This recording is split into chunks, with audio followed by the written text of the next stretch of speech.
Hey,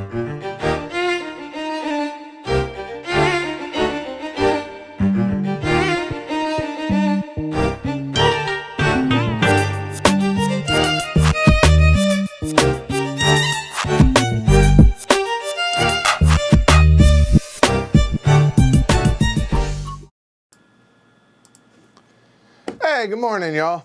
It's early. I feel like I was just here. I don't know about y'all, but yeah. Anyway, good morning. Welcome to the Ask the Elephant. That's where y'all ask me questions and I flounder around. That's the universal symbol for fish. So floundering around and try and come up with an answer. So that's the best I got. So there we go. Gonna be a couple hours, I imagine. So the plan is probably go till noon. We'll see how that goes.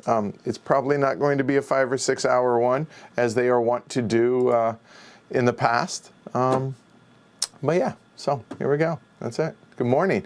Somebody asked, I'll see it as I scroll through, what tea or coffee today?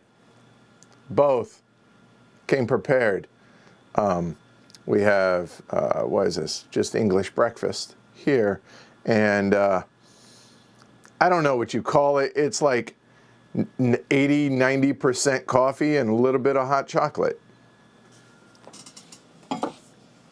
So both. There you go. All right.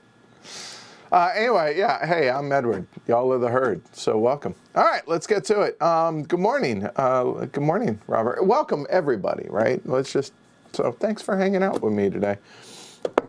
Let's see. Yeah, it's early. The reason 10 a.m., which I didn't really want it this early, but originally I was going to interview Lewis, one of the co-owners of Brain Crack Games, which I found out. Check this out. I'm going to totally embarrass him. So our own Rob, Rob, who does graphics for the channel, he apparently is a budding board game designer.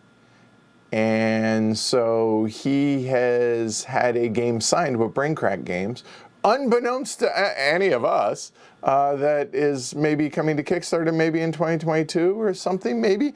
So that was cool. But anyway, I was going to have a interview with Lewis this morning at 10 a.m. and Lewis is over in the UK, so trying to make it timely for them, for him. But unfortunately, medical issues on their end, so something came up, and so we're postponing that. I mean, postponements happen, right? So yeah, there we go. Okay, cool. So for those wondering, the coffee, there's only 2 times I drink coffee. One is at diners. I don't care what anybody says, diner coffee has a particular flavor, and I like it. It's just coffee. It's not fancy coffee. It's just coffee, and I like that. I really, really do. So diners, I love my diners. Jess knows this very, very well. I love my diners. I love my diner coffee, and I'll drink it with a little hot chocolate mixed in, because I don't really like coffee, but sometimes you just gotta. All right, anyway. Let's go through. I am way behind already, I know that, but that's good. It keeps things moving. Yeah, it's 4 o'clock in Denmark over in the UK. Why am I like stuttering today? Yeah. Sorry about that. Kevin, feel like I was just here. Uh-huh. You should try sitting here. By the way, I thought Martin did a great job last night. Like, seriously. I think all 4 of us did. I mean, whatever. I did not. I made too many mistakes, but I think everybody else did really well last night. I think Martin's a little too hard on himself. Vincent, advantage of working from home, switching directly from work to heavy cardboard. I support this, Vincent.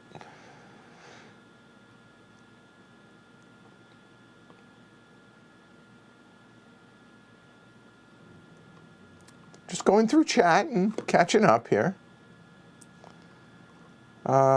Let's see.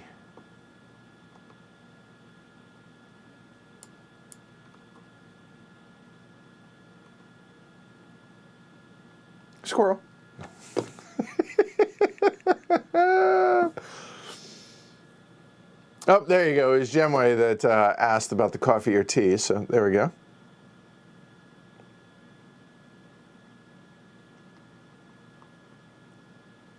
All right, first question. I imagine there are probably two pressing questions for folks. This being one of them. Where's the Dice Realms playthrough? Postponed indefinitely. I no longer have my copy of the game. So here, I'll just tell you what happened. I wasn't being coy or anything like that. I was just trying to give the publisher a chance to figure out what's going on. So Dice Realms from Rio Grande, who is a partner of ours, right? You all know that. So we got our copy of Dice Realms, and there was an issue with one of the dice. And so I contacted Ken over at Rio Grande, and he was like, "Oh, okay."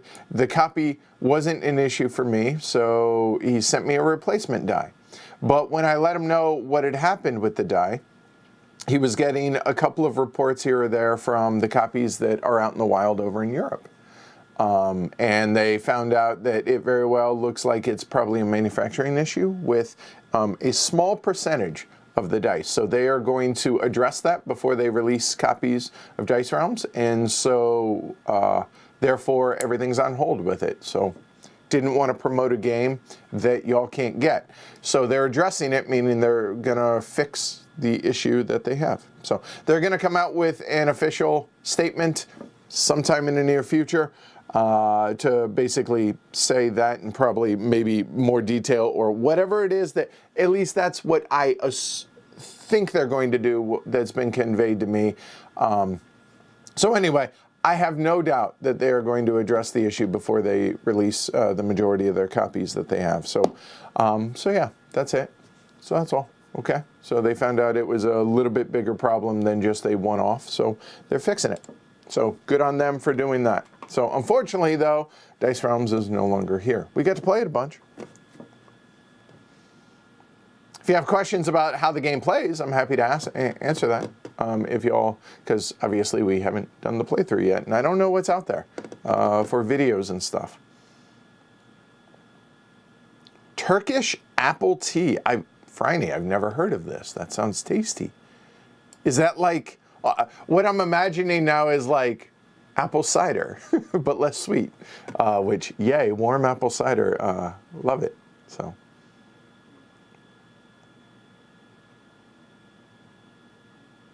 Oh, y'all like the shirt? Yeah. So, hey, why don't we address that thing too, huh? Yeah, let's do that. All right, so if y'all watched the weekly look ahead, I was a little miffed, and if you noticed the last couple of streams, now, this being the exception, it's just me, so I'm fine with that. But on multiplayer streams and stuff like that, no longer going to have the chat up, at least for the foreseeable future. I'm not saying anything's permanent. We're discussing, but I'm not going to I took the chat down. And the reason for that is on a recent stream, there were some douche canoes that just wanted to attack one person in particular, but it's not just them that this is about. This is about anybody attacking anybody that doesn't look like me. Not okay. And it pissed me off really, really bad, and it really, really upset everybody that was on the show, and everybody that was watching the show. So what I have to say about that is this. Tolerance should be a bare minimum. Like, that's the entry point to things. If you can't be tolerant of somebody's gender, somebody's race, somebody's ethnicity, religion, disability, just anything, it doesn't impact you. It doesn't affect you. Either, at a minimum, be tolerant, or step off.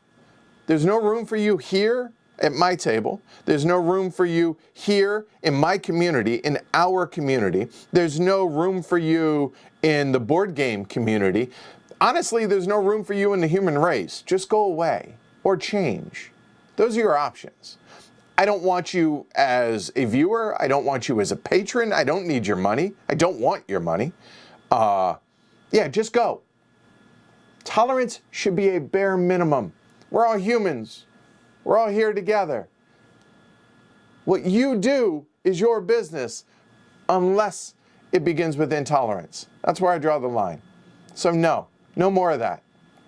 And yeah, unfortunately, the tiny vocal minority is causing a problem for the rest of us, which 90+% are amazing. But yeah, so I'm not going to give the trolls, I'm not going to give the intolerance, and I'm not going to give the people that the hateful, just mean, terrible people. I'm not going to give them a platform in which to be able to see their name here. Now, down below, or maybe on the side, whichever it is, wherever y'all see chat when it's multiplayer, the mods will take care of that and we'll zap it as soon as possible. And not only that, but we'll report you to YouTube and hopefully something comes of that. So, but you don't get to see your name here and your comment here anymore, unless it's just talking to me. And I've been doing this for a long time now. I can take it. So if you're going to direct something to me, bring it. But otherwise, leave the people alone. There's a reason you almost never see Jess on the channel anymore. There's a reason that Alyssa almost quit streaming. Don't do that. This channel and this community is better with people that don't look like me on it. There's enough of, the white males out there. Obviously we are the majority of folks in this hobby. But to not be welcoming to everybody who wants to do this, just stop. Or at least stay away from my channel. How's that? Okay? Good. All right. So that was the impetus. I've had this for a couple of years. I wear it on occasion, but I don't wear a lot of t-shirts out visibly. And today I wanted to, and both Jess and I thought this was a pretty good idea. It sends the right message. So Jess, Alyssa, Phryne, anybody else out there, you know what? You 100% have a safe space here and a friend and an ally. So good on you. Okay? Be you. Everybody should be free to be you. Unless it's intolerant of someone else. That's a problem. Cool? Cool. All right. Let's see. 9 a.m. and drinking rum. Todd getting started early. That's aggressive. And today's what, Thursday? I mean, I realize it's trash pickup day here, but that's aggressive. That is really aggressive. Where did we get this? We got this in New Hampshire in a store somewhere? I don't know. Anyway, yeah. All right, am I selling the shirts? I just bought it. No. That's awesome. I love that.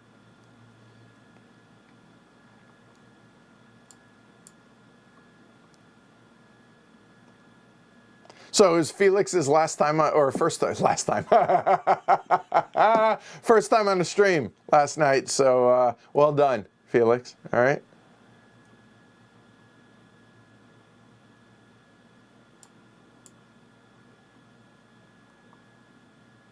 Oh, okay. Gary asks, still doing the golden elephant? Yes. The plan is hopefully to have, okay, so let me get this right. Hold on. So the pandemic obviously threw everything and everything is slid. So the last golden elephant was 2019. So the 2020 one, we're hoping to be announced when the normal one would be announced. Right. So no later than the finalists announced in April of this year is the goal, okay? With the winner in May.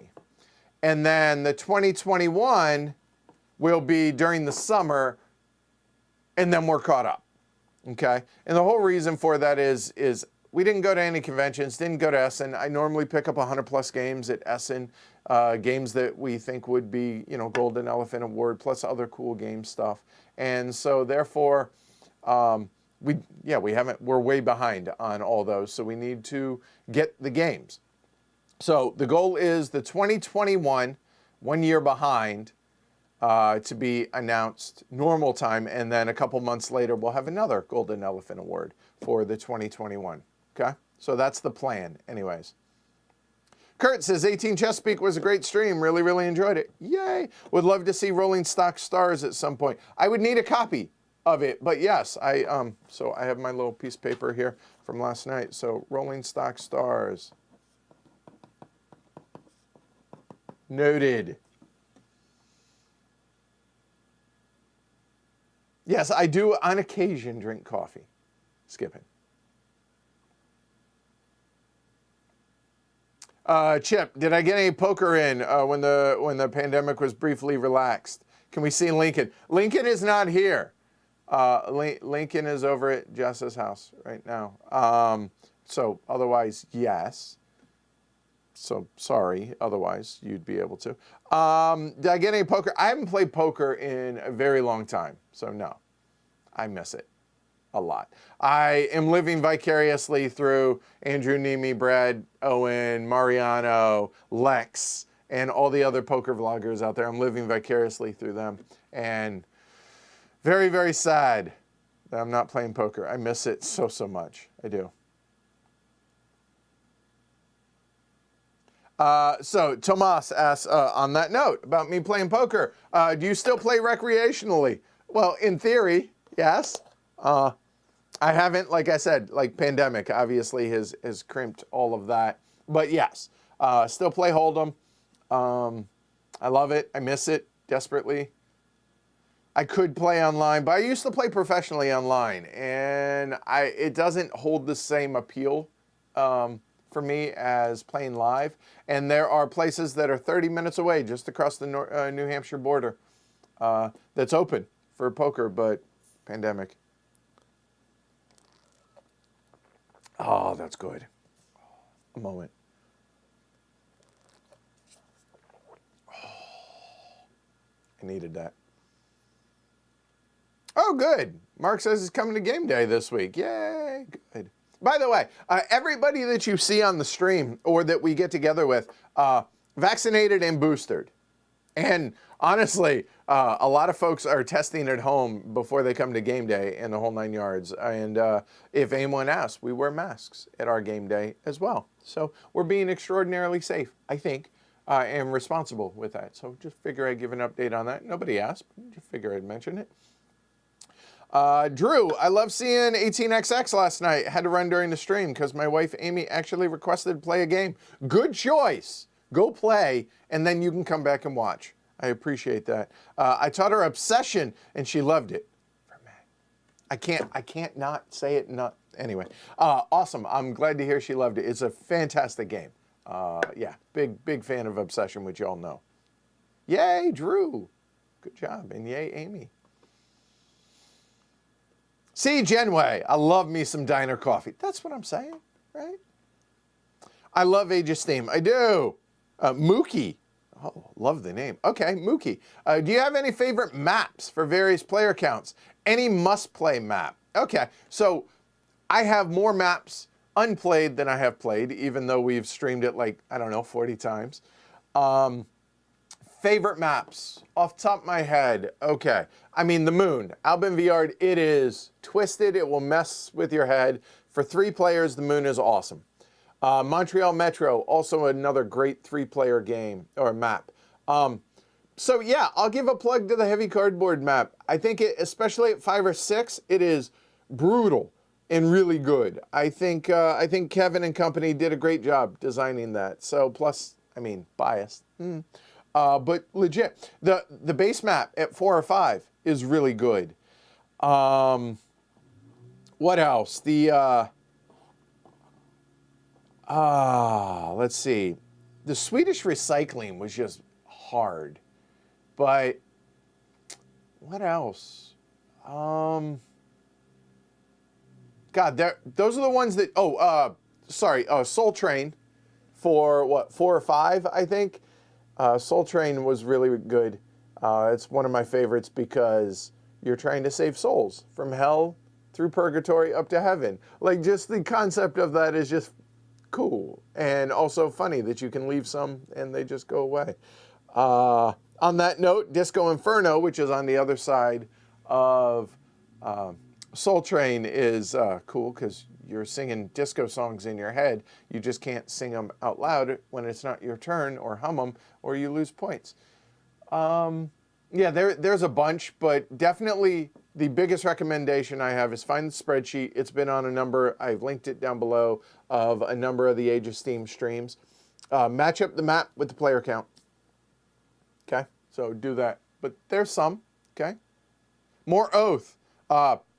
When we're able to. Scheduling has been a bear with things, with getting everybody coordinated, but more oath will be coming as possible. Oh, there you go, Rob. Keep a lookout for The Gig, a real-time dice game about jazz, hopefully kickstarting in 2022. There you go. There's your shameless plug, Rob. Cool. Coming from, oh God. I just was talking about it earlier. It's early. I'm struggling. I'm tired. Stayed up late last night. Takes a few hours to come down from a stream, especially at long, so stayed up late.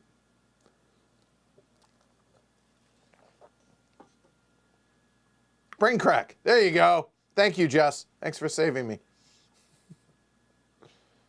Oh, no. Oh, God, I'm behind. Oh, boy, I'm behind. Oh, God, really behind. Okay. That's why I said 2 hours.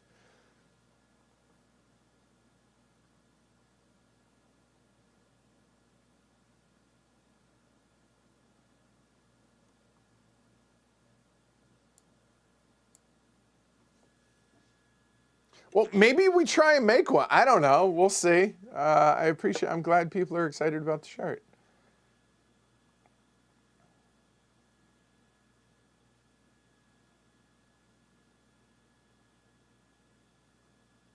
Undefined asks, hey, Heavy Cardboard, are you going to grab a copy of Organism? Do you still have Soul, Last Days of a Star? I'm sure I have Soul somewhere in the library, and Organism. I don't know anything about it. So, I don't know. Tell me about it, Undefined.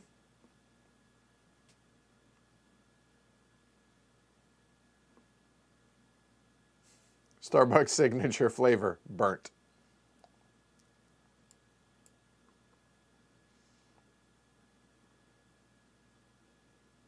We should have a Heavy Cardboard tea blend. Need to contact Smith Teas. Another name the game? Yeah, we could bust that out.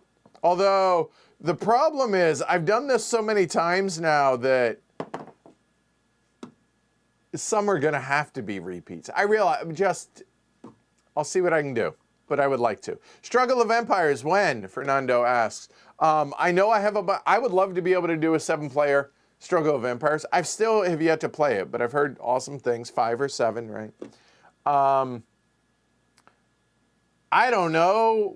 I know we could do 5, but I'm hoping soon. I'm hoping soon for Struggle of Empires. Okay? War games. Well, the first thing, I'm going to catch hell for this, but Imperial Struggle is probably going to be the first 2-player war game you're going to see. That'll be sooner rather than later. That's going to be me and Ken. Oh no, Brent. Stuck at home with COVID. I'm sorry. Oh, working and watching makes life better. Well, happy to help, Brent. Feel better, all right?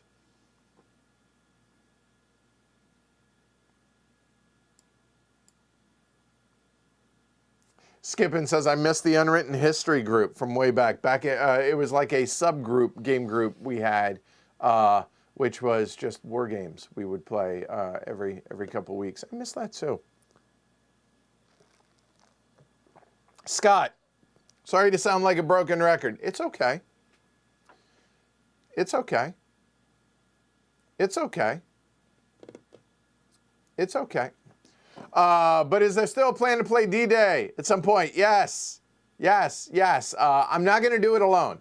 I'm either going to have JT on or Asher, I think, tentatively.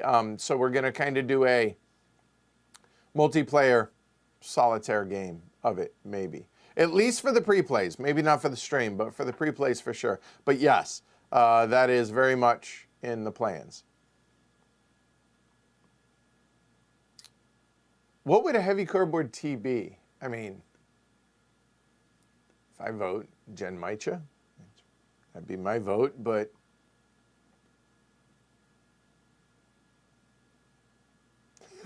Kevin says, I thought Martin did great last night. Tough format for someone still more or less learning the game. I'd be a train wreck. Pun intended.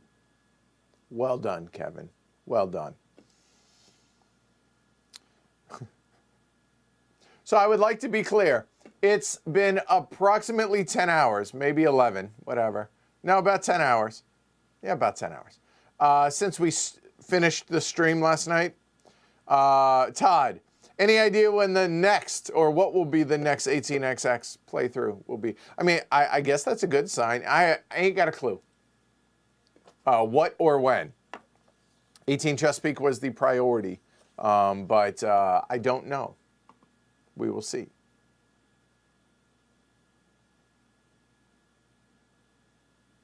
Chip says maybe a heavy cardboard tease should involve flavors from around the world because the herd members are everywhere. Fair points. Have I played Imperial Steam? No. Earl Elephant. I like it. Imperial Steam's going to happen at some point. I'll write it down. But yes, it is definitely on the docket. We actually had a funny story, and I'm sure y'all go through this as well. We try and plan, okay, hey, need to get this game and this game done for game day. We had a list of like 6 games, and we physically had them. We played none of them at game day on Saturday. Just worked out that way. Played, we had Boone Lake, maybe, at one table. Don't play it at 4. That went on for a minute. I wasn't a part of that game. We played Dice Realms a few times and other stuff. So, question, did you get an Xbox X or a PS5? And if yes, what are you playing? Elk of Legend asks. Well, the kids from me last year got an Xbox X when it first came out. So they've had that. I've yet to turn it. I have not touched it. But what Santa brought me a PS5. Loving it, by the way. Absolutely love it. I'm not able to play it nearly as much as I want to. I have a new appreciation whenever you have kids and a life and a job and a whole 9 yards, how little time you get for gaming. What am I playing? Okay, so let me think here. Let's see. So I think I've talked about this numerous times, but if not, I love solo RPGs on video games like Skyrim, Fallout, stuff like that. Absolutely love it.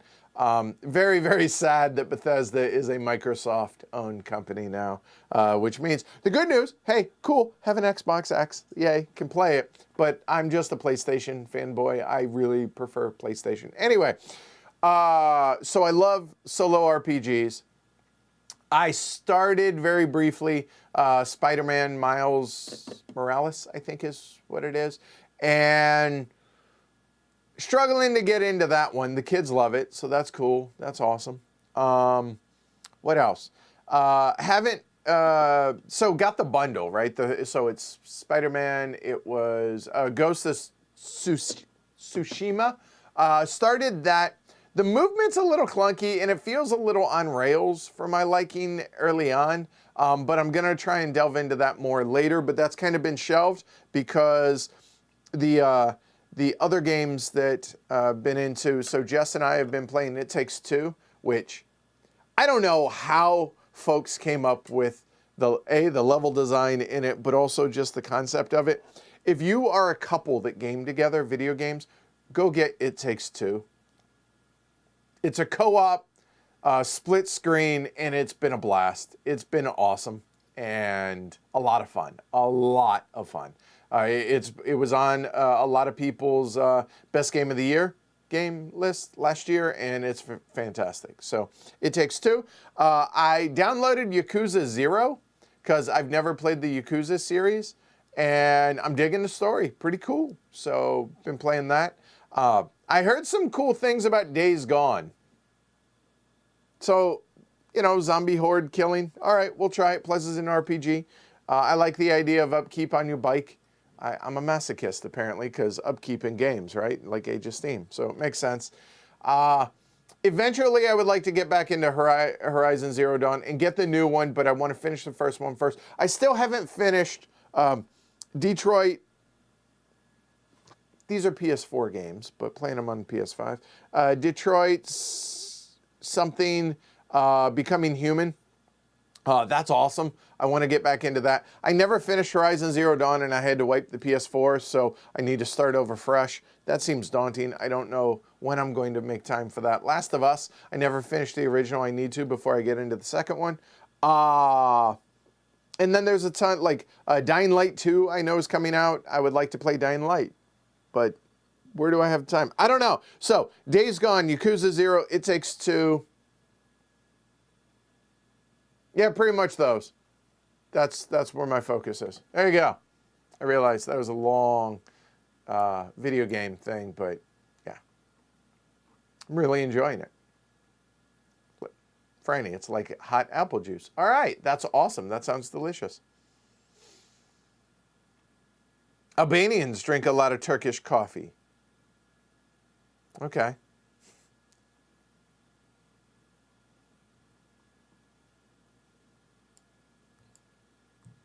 I'm now catching up to everybody's comments about all that stuff.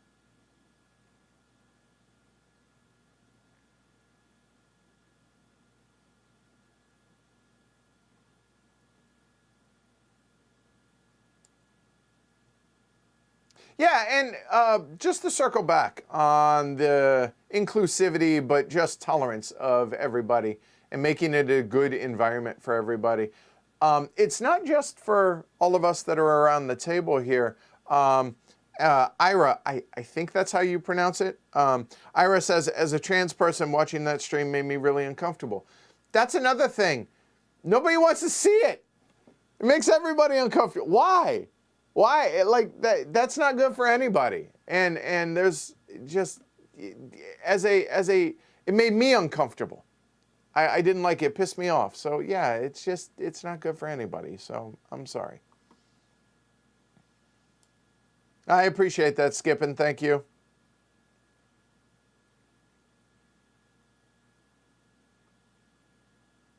Thank you, Robert.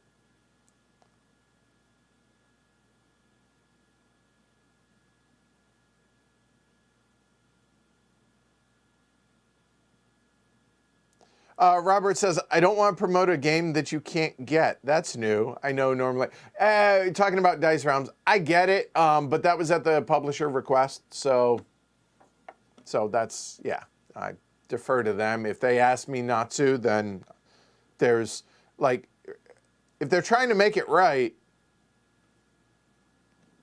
like, that's a positive. I want to support that. I don't want to, you know what I mean? So, yeah, that's why we did, that's why. Doing that that way and handling it the way I did, I felt was the right decision. I appreciate that, Franny. Franny says, as a trans gamer, I'm happy to say Edwards always operate a heavy cardboard as an inclusive space. I appreciate that, Franny. Thank you. I've tried. I've made mistakes in the past in other ways, not regarding inclusivity, but just in other ways. And you know what? People grow, people learn. So I appreciate that, but that's something that's been ingrained in me from birth, maybe. So that just comes naturally. Like, you be you, I'll be me. We can be us together. Like, yay, winning, right? It's not hard.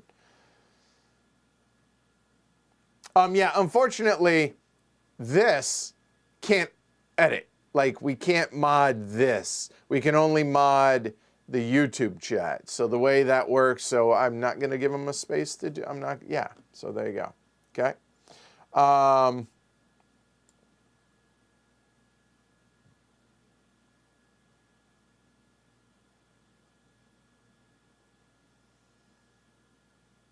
Okay, Vincent. Good morning, Edward. Good morning, Vincent.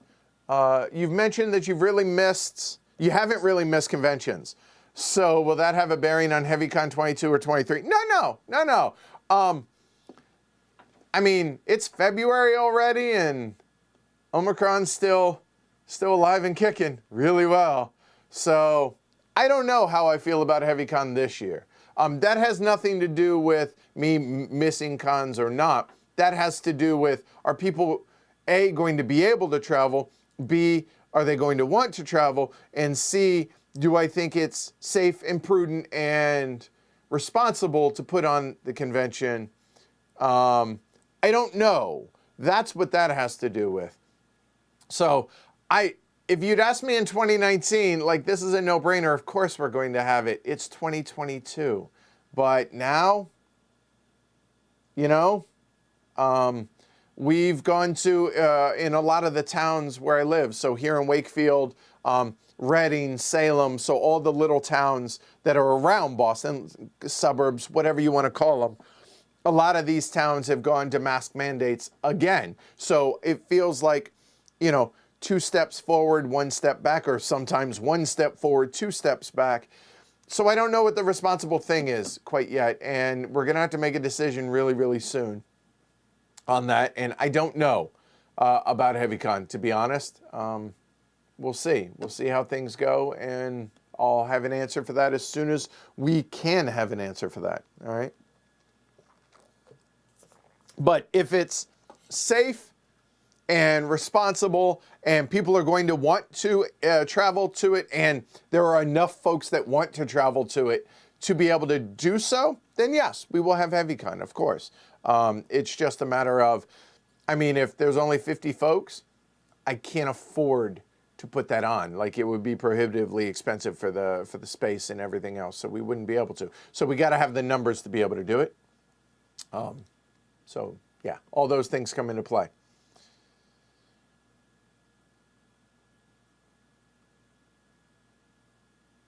Colonel Frank. Hi, Frank. I miss you. I hope you're doing well. There's a name I haven't seen in a while. That's awesome. Okay, how about an oldies but goodies stream? Well, good news, you're going to have one on Saturday. He specifically suggests, I do not know this first one, Pecunia non ole. I'm sure that translates to something that I have no idea what that is. Or area control Tammany Hall or El Grande. Tammany Hall, that needs to get done, so yes. But Saturday, we're doing Princes of Florence. I played it for the first time during game day, and I was like, oh my God, this is really great. Why have I not played this? Hey, why don't we stream this? So we're gonna, Saturday. So there, kind of. Don't be a stranger, Frank. Come back around more.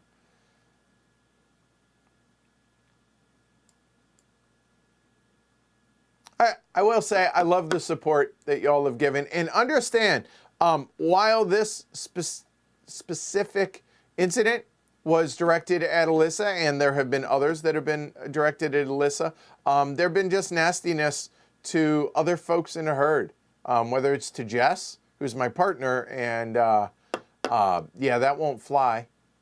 We can have a chat in person if you want about that, or, you know, no. Or just anybody. Just, again, don't, I'm trying to make this more a bigger picture than to speaking to a specific incident. Just don't do that. It's not welcome. And I don't want you in the community. So go away. Or better yet, you know what I would like better than the go away? Change. But the onus is on you. You have to make the effort to do it. Then you'll be welcome to the community, because people are entitled to change. And so if you do, genuinely, then you'll be welcome. Otherwise, piss off.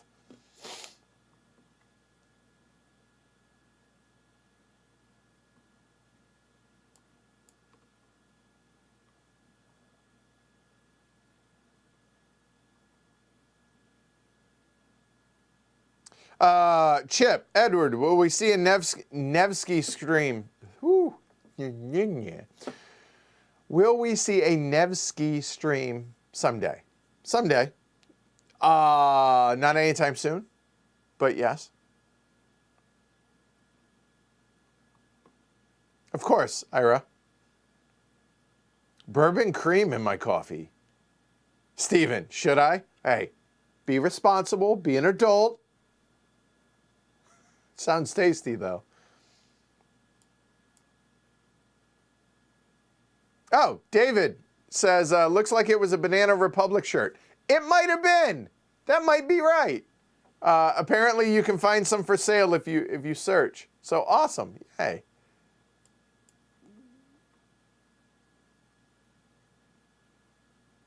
Oh, it was in Vancouver, Canada. That's right. During Jody's wedding. That's right. Not New Hampshire. Canada, eh? Because, of course, Canada.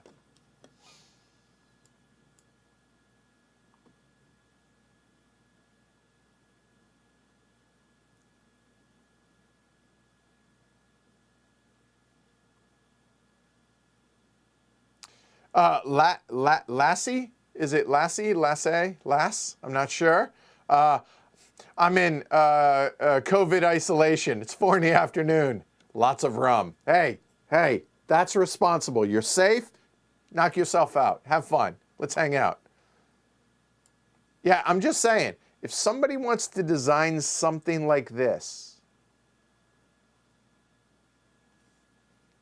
just throwing that out there. Happy to make it.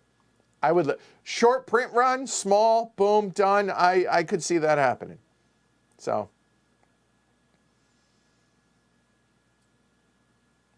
wow, that's a lot, Genway. Let's see. I have to write these down.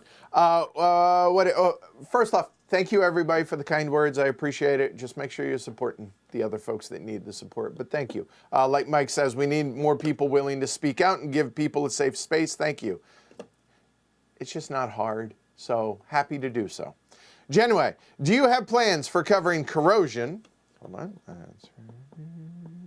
on. Imperial Steam covered. Arc Nova, when I get a copy, yes. And Boone Lake, yes. Not at 4 players after the disaster that I saw at game day. That'd be 2 or 3, Boone Lake, maybe solo. Exactly, Franny. Just a reminder to folks, you don't have to understand something to respect it. I agree. There you go. Or tolerate it at a minimum.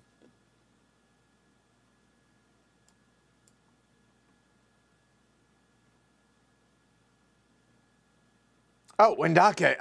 See, it's so easy for games to fall off as things churn through. So Wendake, good call on that, Paul. David, knock yourself out. Yeah, anybody wants to help design a shirt similar, I'm all for it.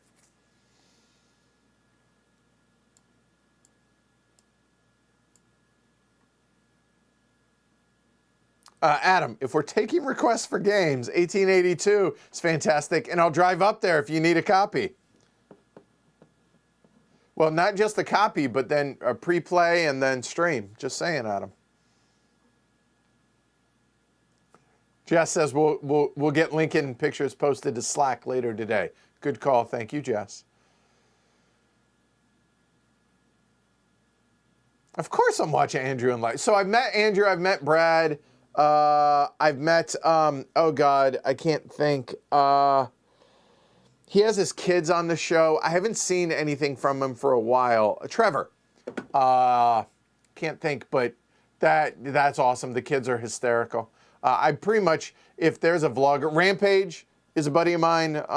He's local. Well, was local. He's kind of all over the place, and the world's greatest luck box at poker. It is unbelievable how well that kid runs, and I'm glad to see it. It's awesome. I support it.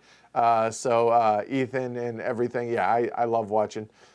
Basically, what do I watch on YouTube? Poker vlogs, video game stuff, music,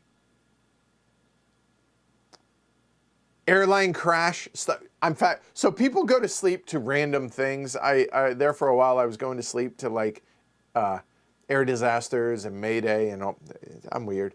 And just like history stuff because I'm a nerd. Philip II, stuff like that. Anyway, yeah.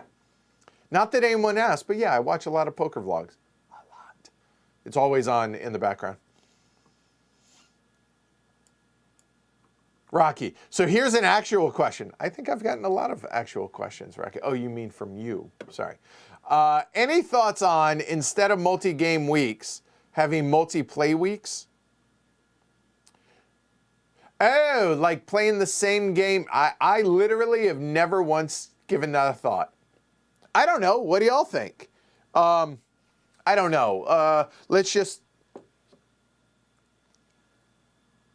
Sure, Imperial Steam, because people are talking about it.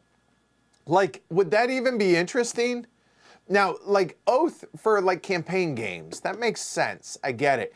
But if we did a week of Race for the Galaxy, it's a little small, Imperial Steam, whatever, it doesn't matter. Would y'all watch multiple streams of it? I don't know if there's value in that, because teach it once and then play it 2 or 3 times on stream in a week? I don't know.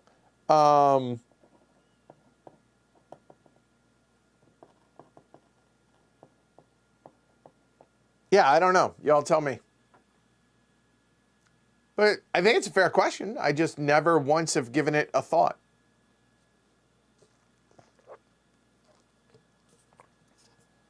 Oh, apparently, Adam, you're in luck. Felix has a copy, so it'd be less driving.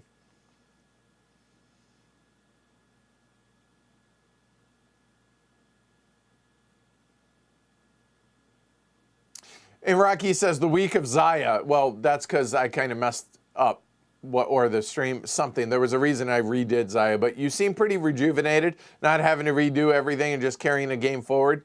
Not sure if the algorithm likes it. I don't care about that. By the way, we hit 5 million views this week. That's awesome in the history of the channel. I used to, like, that would have been kind of depressing to me back in the day just because I've been doing this for so long and we just hit 5,000 or 5 million views.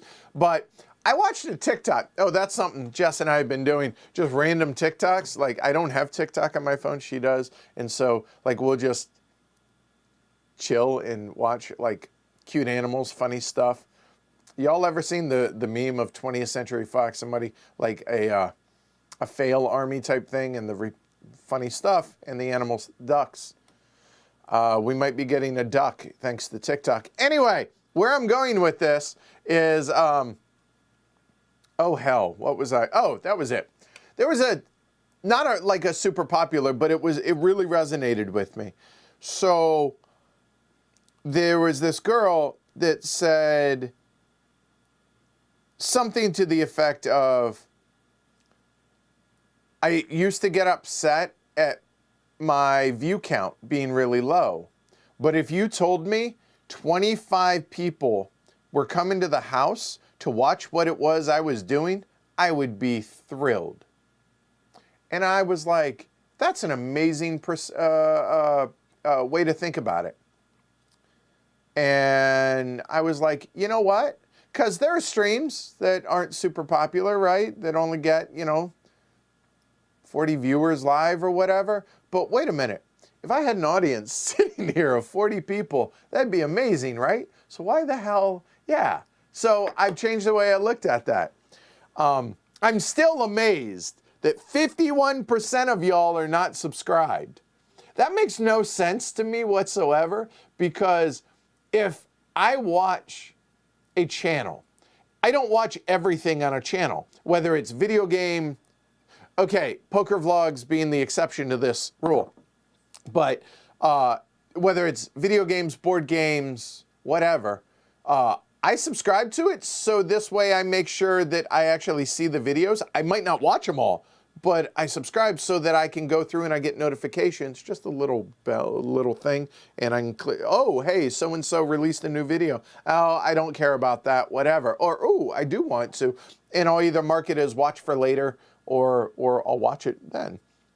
So it blew me away when I saw that we only have 51% or 49% subscribe. I don't understand it. So if you don't subscribe, why not? Just curious. Like, hit the little subscribe button. Like, whatever. Anyway, so I don't care about number of views, really, is my point. And I just found that interesting about the subscription. Don't terribly care about that. Other than it helps being able to get the attention of publishers. Hey, we have X amount of subscribers, for those that don't know about the show. But other than that, yeah, so if the algorithm likes it or not, I don't care. Do y'all want to see it is what I care about. God, tangents. This is why these go on forever. I know. Mike says, I was looking to learn Tigris and Euphrates and was disappointed to see you don't have playthrough on YouTube. I would like to. We had played it a long time ago and realized, oh, wow, this is a lifestyle almost type game. And we could fix that at some point. Okay, Mike?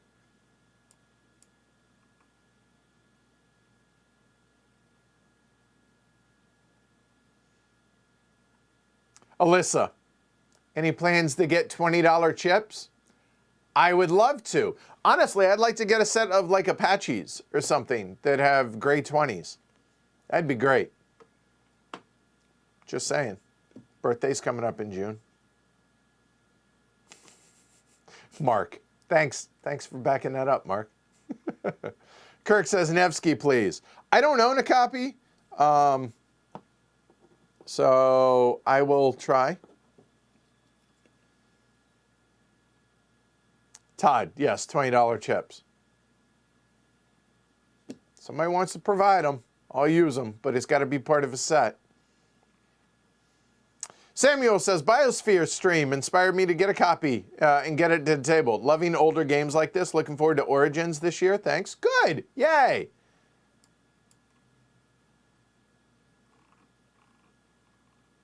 Oh, God, I'm behind. Still. Oh. Still, no way. Did I miss it? Oh God, no, I'm just that far behind. Okay. Oh, Dino, I think is how you say it. Or it could be Dino. Roar. Tagged you on Twitter, but made it here nonetheless. I saw it. We were going to get to it. Says, did you get to play Brick and Mortar? How about Ark Nova? Ark Nova? Have not. Don't have a copy yet. I suppose I could put it down on the list. So, Brick and Mortar. Oh, boy. Yeah, we played it a couple times. I want to like that game. Most everybody else in the group wants to like that game. We really didn't like that game.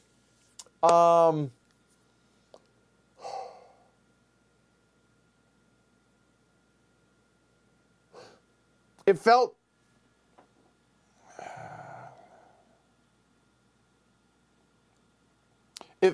underdeveloped. Now, we could be wrong. We are not the end-all be-all. But it just felt wonky. And the way it has some really cool concepts. And it just didn't play well any of the 3 times I've played it with different folks. So there's a good chance you're probably not going to see it because we want to be able to give a balanced opinions or want to give balanced opinions on it. I don't know that we'd be able to. So unfortunately, now, could the publisher reach out? Like, would I don't know. I was really looking forward to that too. So I would be willing to engage with the publisher and try and find out maybe we were doing something wrong, or which is entirely possible, or groupthink, but this was with multiple groups of different players. So we'll see, but I don't have high expectations of it at this point. Thanks, Chris. Thanks. Chris says 14 seconds left in a quarterback draw. It's a quarterback draw, not a quarterback sneak, number one. It's a reference to my Cowboys being bounced out of the first round of the playoffs. Here's the thing. That didn't even upset me. I understand what they were thinking. I think it was actually a pretty good play call. I don't know if I'd call it pretty good. I was fine with it. Dak should have gone down before 17 yards, so that like after 12 yards would have been good, would have had enough time. Should have handed the ball to the ref. But the bigger problem is 14 penalties. You shouldn't win a game. You have 14 penalties.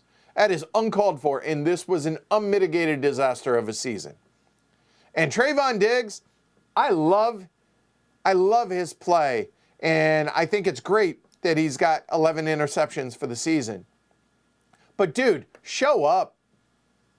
And Randy Gregory, yeah, the penalties and the undisciplined play was a big problem. So I didn't really have a big issue with the play on that one. I had a big issue with a whole lot before then. The offensive line, Dak didn't show up. People dropping passes. Yeah. Anyway, whatever. Football season's over as far as I'm concerned. What's on the next podcast? That's a good question. I don't know, Aaron. Let me ask you, because there's not been a lot of feedback one way or the other. Do y'all like the shorter recaps instead of the deep dives into a game, or do you prefer deep dive? I want to hear from y'all. That will direct what the next podcast will be. So which do you prefer? Do you like the shorter overviews of our recent plays, if you will, or the deep dives? Which? Arc Nova, got to get a copy. Top 50 of all time of right now. We're overdue on that.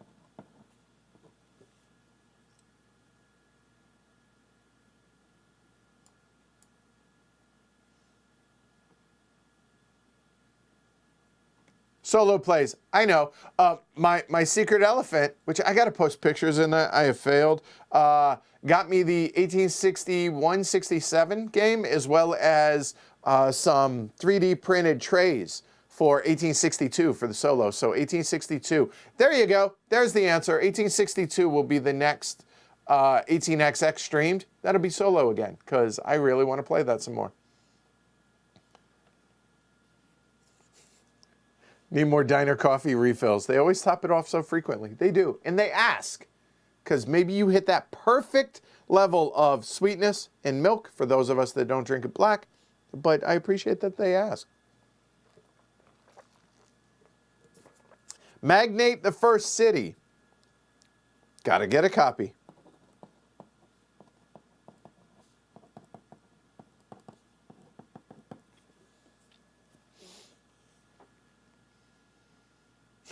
Oh boy, I'm behind. A theme for everyone here. Facts. Graham, Aegis theme is tough enough for me not to have to worry about my trains wrapping around the surface of the moon. It's an amazing map, though. It really is cool. How do I feel about poker plaques? I've never played with them. I've seen them in theory, and I see them more. They tend to be either, like, the reason I've never seen them and played with them is usually they tend to be, like, ridiculously high value. So plaques, instead of poker chips, you know, plaques, the square things, right? Tend to be, like, I don't know, 100,000, $250,000 value chips, if you will, the plaques. I have no issues with them. I've seen them on a couple of streams. Like, is it the Lodge or somebody has plaques for some of their high-value chips, which those aren't giant high-value chips. They're $1,000 maybe, I don't know. That's fine.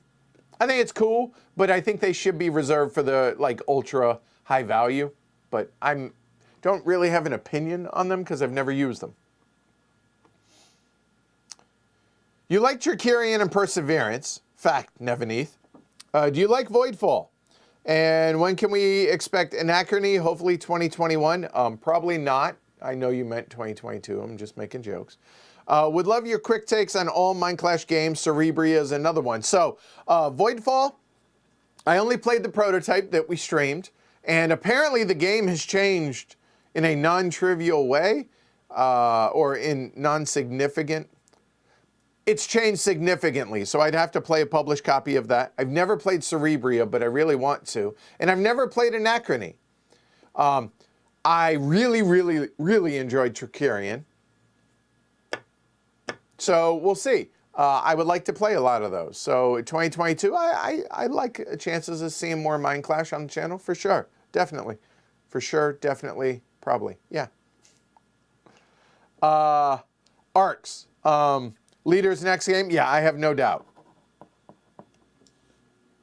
Era of Tribes on the stream, Olivier asks. Yes, I would love to. So the only thing we've been running into, Clash of Cultures is another. I don't know if y'all asked for that yet, but is Era of Tribes is going to require a significant amount of my time to invest in learning the game and stuff, and I need to set aside time. And we've been doing other games, and so we keep sliding. But yes, Era Tribes definitely is in that in there. Coffee traders. Yes, Mark would love that too. With the actual, it's getting to be a long list here. Mark would love that since Mark's been asking for that for a while too. Oh, okay. Undefined says organism, circling back because I'm slow. I'm saying that. Is the next immediate game from the Soul team. They have 3 planned. It sounds like based off the email update, I started back with Soul and feel like it's a lighter splatter. Oh, okay. Cool.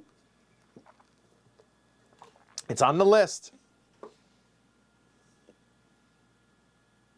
Vincent ruined his heavy cardboard tool shirt with super glue. Store will open up eventually.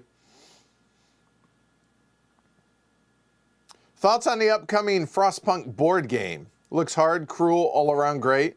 Something for a solo stream when it comes out? Definitely, Gustav. Yes. Yeah. Co-op type stuff for the most part is going to be solo. For the most part. But yes.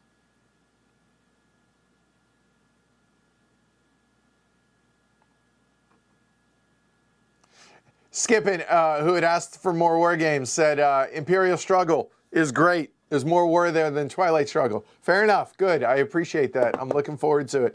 On that note, I fully expect to say Imperial Struggle during the Imperial Steam, and I expect to say Imperial Steam during the Imperial Struggle streams because, yeah, that's not confusing at all. I know that's going to happen a lot, and I'm not even going to notice it.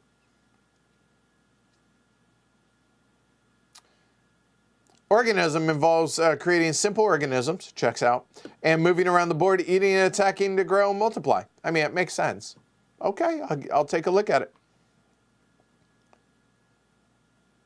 Thank you, Chip. I appreciate that you appreciated the joke. Oh, no, Jess, no, I save my best dad jokes for you. I do. A little Tay-Tay reference for those, but also true.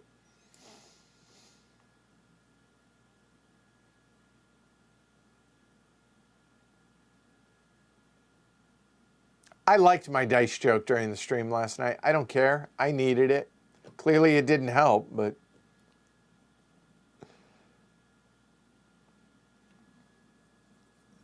Testament Blue, whatever happened to the prototype Fiddle of Gold? Really interested in having a retrospective or revisit. I don't know. I didn't do a great job of communication on that, so I'm not sure, but I will try and see. I will try and find out of that. Undaunted expansion on stream? That could happen.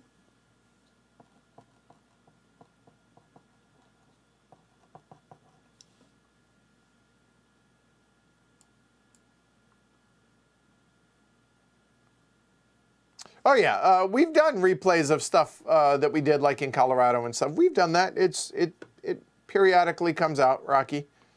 So, yes. 1862 multiplayer. Not anytime soon. Just not on the docket. Excuse me. 1830 in the future? Didn't we do 1830? I think we did. Did we or not? I think we did. If not, eventually. I mean, didn't we kind of play it last night with 18 Chesapeake?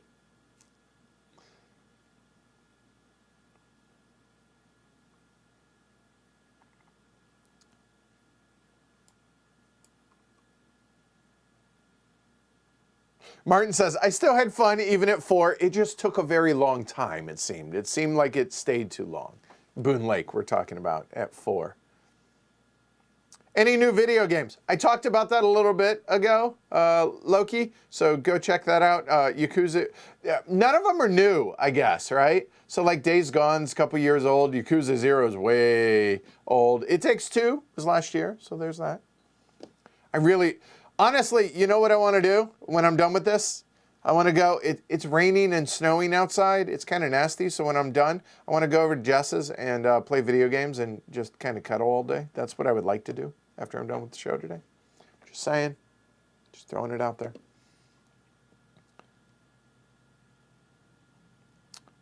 Caroline.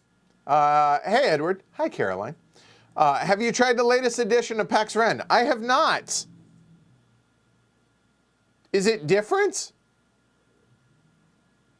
I feel stupid asking that, but is it? No, but I haven't. Like the second edition, or like, help me out.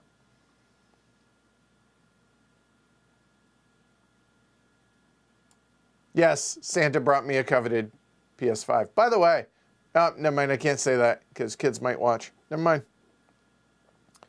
Yes, Microsoft bought Activision and Bethesda.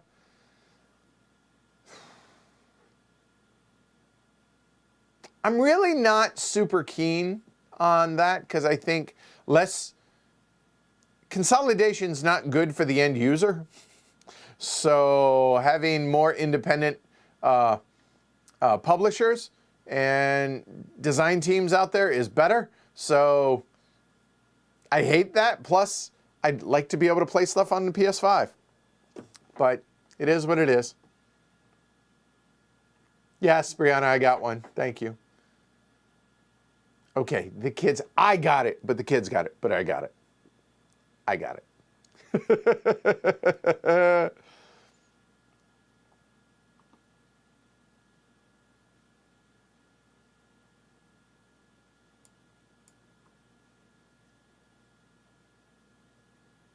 Janway, Capstone has so much good stuff coming out. Can't wait.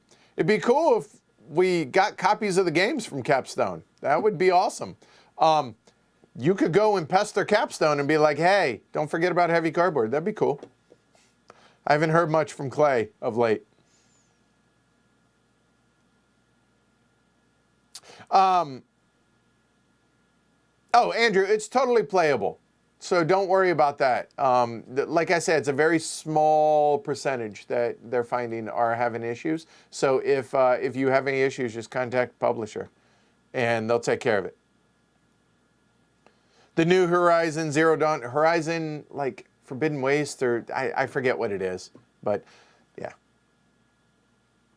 Oh, the Oculus is awesome. So Jess has that. I messed around with it.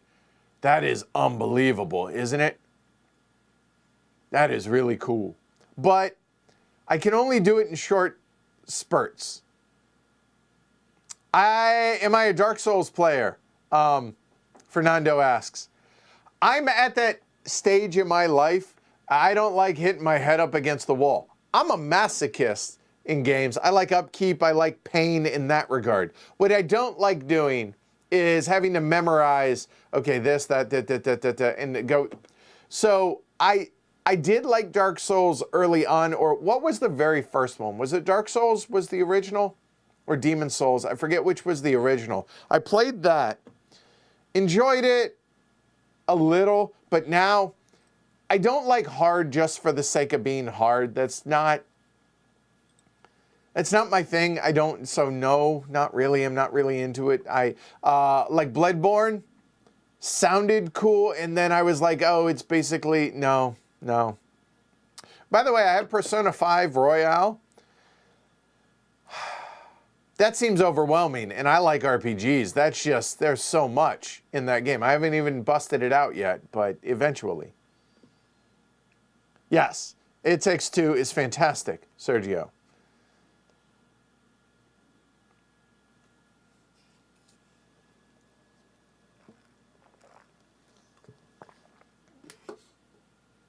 Keep talking and nobody explodes. Okay, Rocky. Oh yeah, It Takes Two is hilarious and totally written by a married couple. Had to be, yes.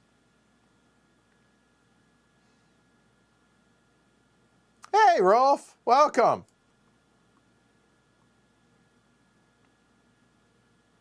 Okay, I'm now, just to let you know where I am in chat, I've now caught up to the video game talk.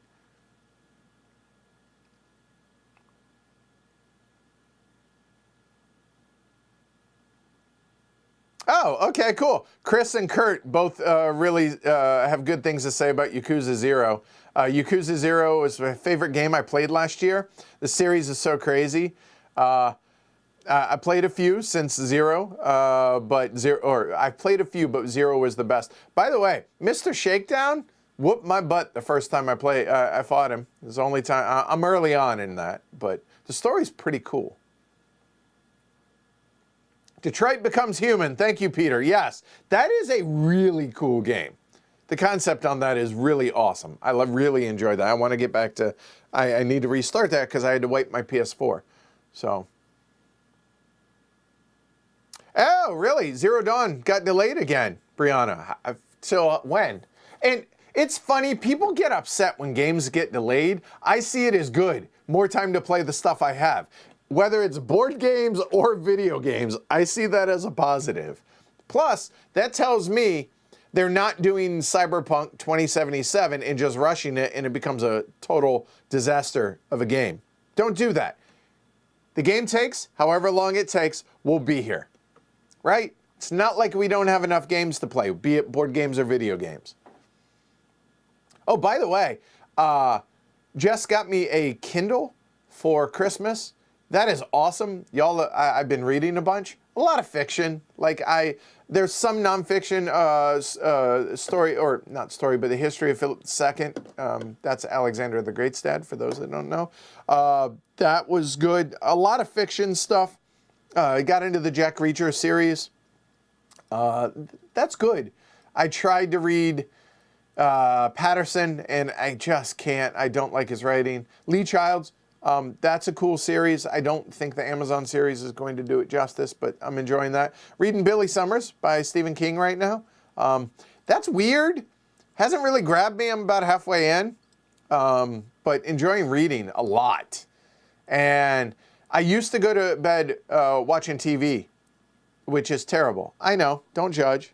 But now, just read and go to sleep, and that's way better. And reading my ass off, and it's great. I'm loving it. So, thank you, Jess.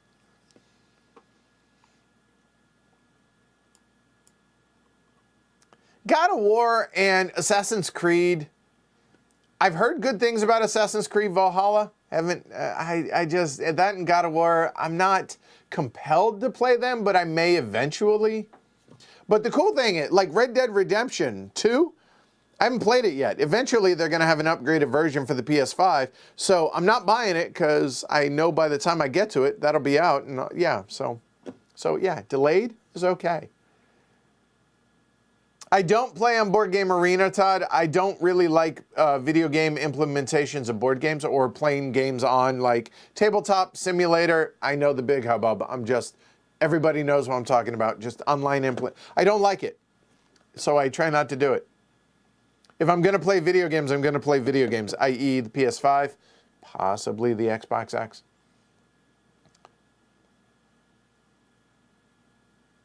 Oh, Rocky says, I love Detroit Becomes Human because it's surreal to see a place I'm represented in a game. I get that. I totally do. Ratchet and Clank. I have it. Haven't even broken the shrink on it yet. I've heard it's awesome. Looking forward to playing it at some point, but not on the short list.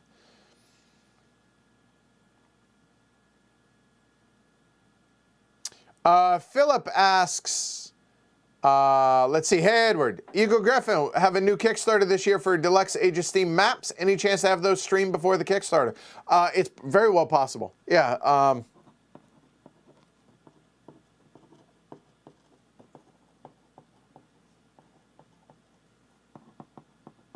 There you go. Yeah, there's a very good chance of that. Am I going to Origins or other conventions? Want to play a game of High Frontier 4? Samuel, it's very rare. Okay, let me do this in the opposite way. It's very rare that Jess and I play board games at conventions. We don't play them often, just because we're usually busy meeting folks, talking to folks, hanging out, and then getting with publishers and designers and stuff. So we don't play a lot of games at conventions. I realize a lot of people go to conventions to play games. We play games here and then go to conventions for the show, more or less. And so High Frontier especially, which would basically block out an entire day. I would say very, very, very slim chance of that happening. That said, going to conventions, this time last year I would have said no doubt because the pandemic won't still be going. If we do go to conventions, HeavyCon, obviously, The Gathering, Essen, past that, I don't know. So we'll see. Origins, we would like to, because we like Origins. Gen Con, not if I can help it. I don't like Gen Con. I don't like going to Gen Con. I don't want to go to Gen Con. I will try and stream games here for Gen Con, but not. But we'll see. Everything is subject change. Pandemic, being responsible, have 4 kids, and a partner that I don't want getting COVID. So we'll see. Okay?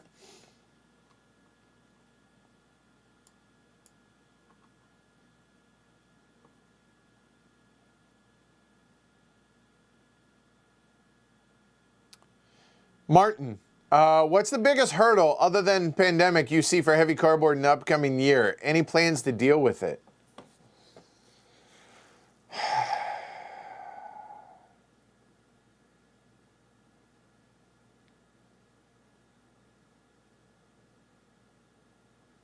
Not really. Like the biggest hurdle I would say is learning the schedule. So now that I have 4 kids in my life and a partner full time and the kids half the time, juggling life-work balance, I think is probably the biggest hurdle. And I think I'm starting to get the handle on that. So that would probably be the biggest hurdle. And the pandemic.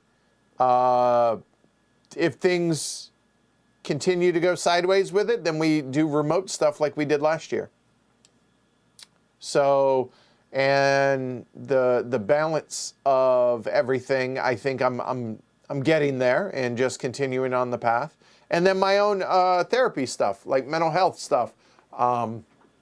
So something that I haven't said publicly, but the biggest thing that I've been dealing with that I haven't made public is, so I am absolutely a narcissist. And the only thing worse than being a narcissist is not knowing you're a narcissist or being in denial of it. And so been in therapy for 10 months for that. And that's a big struggle. And I've lost a lot of friends. I've lost a lot of good relationships because of that. And somehow I haven't lost Jess out of all that. So that's amazing.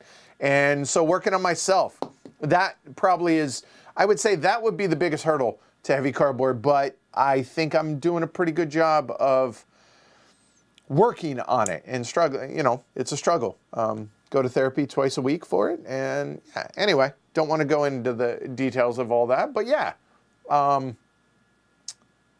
So anyway. Moving on.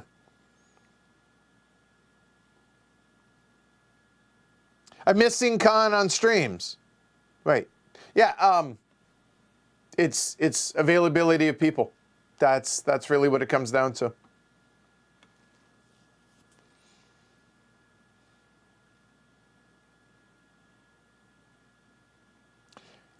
Philip, I'm tempted to pre-order a horseless carriage. Any chance we see it on heavy cardboard in the near future? Splatter is the one company that is what I consider a blind buy for me. Like I would just order it, like sight unseen. The game's not finished, so no, not anytime soon. When we get a copy, we'll stream it. Will that be ahead of the release? That's entirely up to Jeroen and Joris. I don't know. It was their idea to announce horseless carriage in the interview on heavy cardboard. I was really, really grateful for that. I thought that was awesome. So obviously they support the show. They want to help the show, but they also want to reach their audience. So I imagine they're going to get me a copy as soon as possible. When that happens, I don't know. So I wouldn't say anytime soon per se. Okay.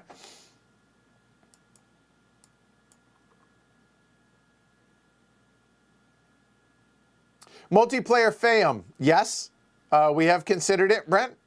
Really enjoyed the solo stream of it. Yeah, I'll write it down, but yes, we've already discussed that.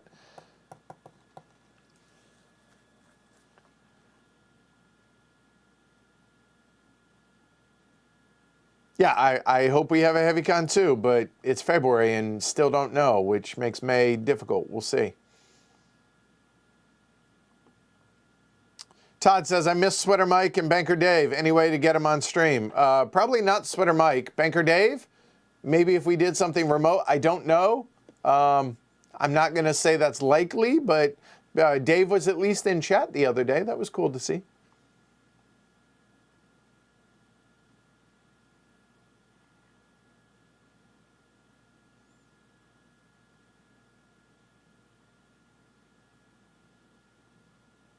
Hey, Nick.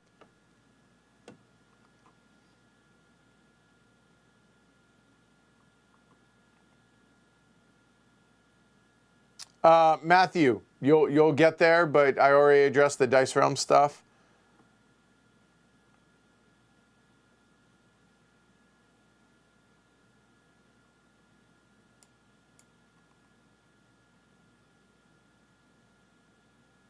Catching up on chat, waiting.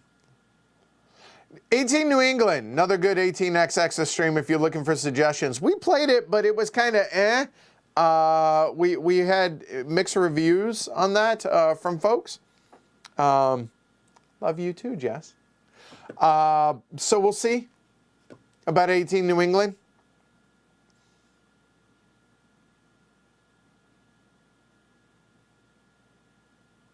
Oh, thanks, Mike. Mike says, just made a Love is Love heavy cardboard logo. I sent it via Facebook chat, so Jess will have to show me because I don't have Facebook anymore. We'll see. Any strategy advice for 1817? I'm in over my head here. Godspeed. I've never played it. I'm dying to. I want to. I just haven't. I've had it for 5 years. Haven't played it yet. So short things or don't. There's my advice. Vancouver, New Hampshire, basically the same thing. Multiplayer stream of Feast for Odin. The expansions do make the start unique for each player, Vincent asked. Didn't we do that? I know we probably did it in a basement, right? I don't know. But no, I don't have plans for a multiplayer Feast for Odin. Why? It's a solo game. It's a great solo game at that.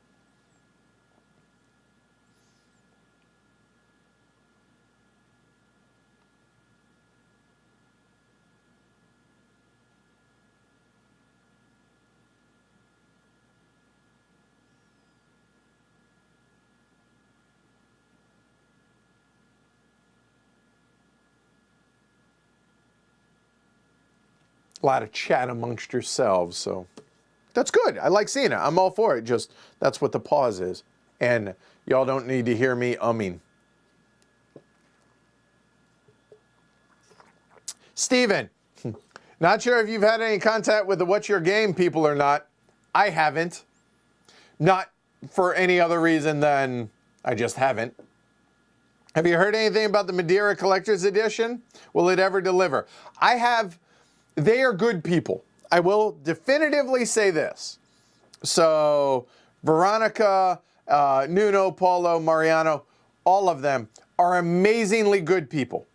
I will speak to their character 100%. Yes, they are excellent people. Do I believe that it will fulfill? I do. Do I have any knowledge whatsoever as to what's going on? No. That's it. So, but they are incredibly passionate, good, truly good people. I feel confident saying that. I know them pretty well. And no, I don't have any information on that. I'm sorry.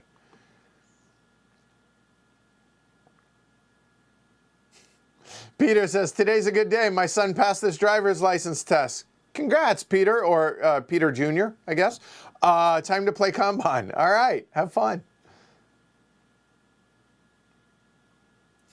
Adam, you think I'd want to drive my copy of 1882 up to Boston and not want to play it with y'all a couple of times? Okay, good. All right, excellent. Genuine, I watch board game content on YouTube. I appreciate that y'all do. By the way, someone, who was it? It was, it was Shrey, had mentioned, apparently John from John Gets Games, he's gone down a Cube Rails rabbit hole, and John hasn't played Age of Steam. I would say we are the resident experts on Age of Steam of the content creators out there. We need to have John on, either remote or something for John's first plays of Age of Steam. What do y'all say? I think we need to make this happen. So John, if you want to, let's do this. I think that would be a blast. That'd be awesome. So y'all ping John if y'all want to see that. I think that'd be awesome. That'd be cool.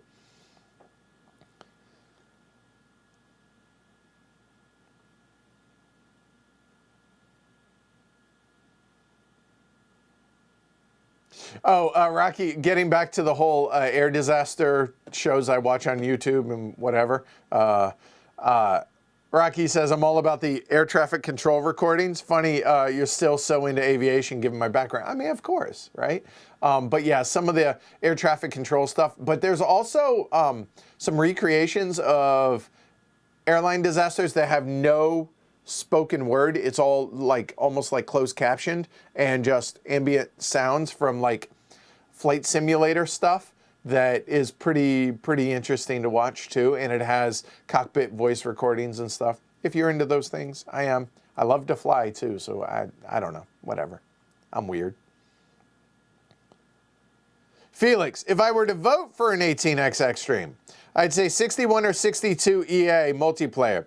But that last one would be tough due to the rules overhead. Not anytime soon. 61's possible. I just got my copy of it, so possible. Oh, Asgard, teach and play through. I could do that. Yeah.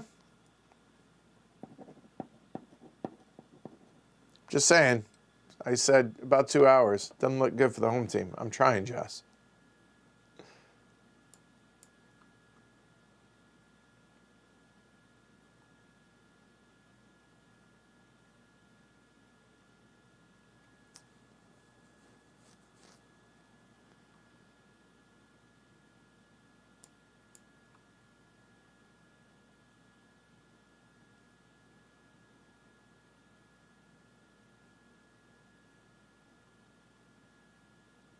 So it seems some folks are saying they'd enjoy watching multiple plays of the same game, but it would depend on the game.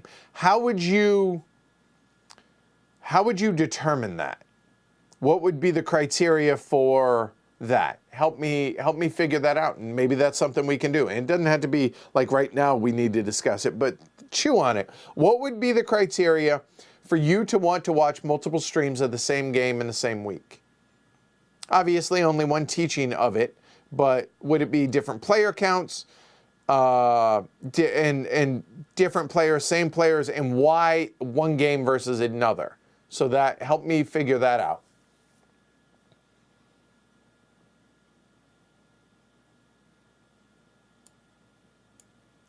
Jess says, what about pre-plays for the Slack channel for patrons? I don't know. I try to, I like stuff a little bit more polished, and the fact that those would be really rough, I don't know how I feel about that, but would y'all want to see us struggle through learning a game? This wouldn't be for the public. This would be for patron-only stuff. So yes, behind a paywall, and it would only be live. I wouldn't keep it up because honestly, I don't like having the rough edges out there. On the show, but is that something that y'all would be interested in? So like, for instance, we haven't played Imperial Steam. So watching us like fumble through a game of Imperial Steam on camera, but really it's just more or less y'all just watching it. It's not going to be a ton of interaction. I'm not going to teach the game to y'all. It's going to be y'all get to watch it, but not, I think y'all know what I mean, right? Yeah. So is that something that y'all would even be interested in? I would consider it, but I don't know how I feel about it. But it would definitely be live only, for sure.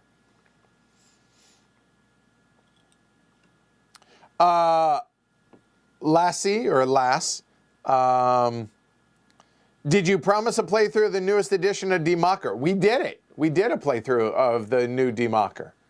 I don't like the newest Democker versus the 3rd edition. I don't dislike it, but the regular game is too short. The long game is what it should be, the 7 elections versus the 4. I understand why they did it, and they made some changes to it. It's a different game, but it's there if you would like it. A $20 chip challenge coin. Noted. Adam says, for games where the arc of the game can differ drastically or games where there are so many different ways to strategize, I could see multiple plays in a week. Oh, I like that.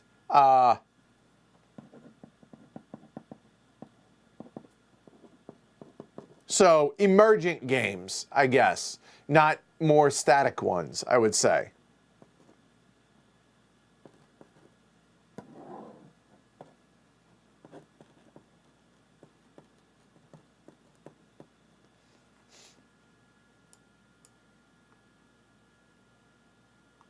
Kevin says maybe 2 plays of a new game to see if you can implement things you think you learned in the initial play. More than 2 in quick succession would be too much. I could see that, Kevin. I could. Oh, yes. That is definitely... thanks for the reminder on that.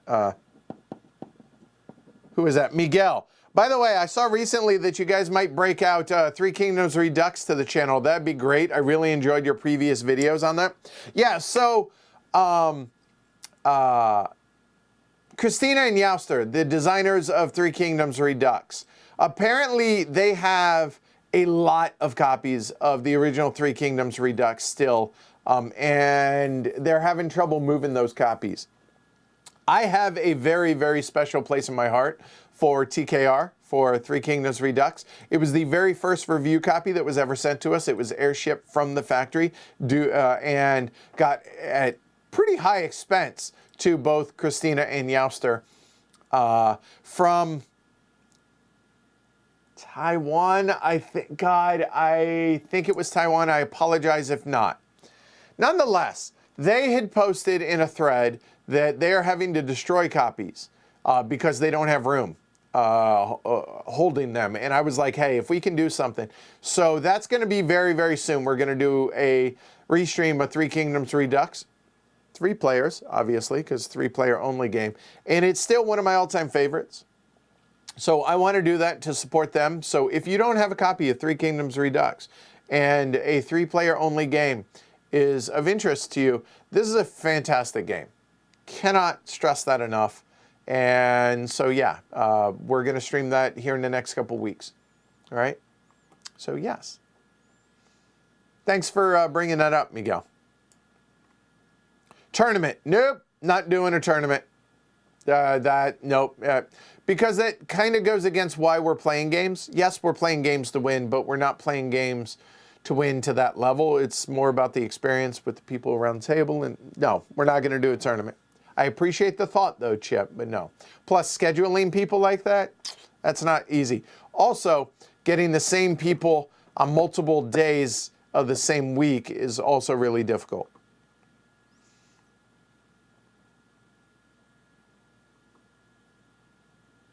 Martin, I watch Heavy Cardboard more than Hulu, Disney Plus, or Paramount streaming services. You hear that, Disney? Just saying. You come knocking. I will sell out at a certain point. I will, 100%. Yes. It's jokes, people. Well, I mean, probably would, but you get the idea. There is a threshold. A Kickstarter to fund stadium seating at HCHQ.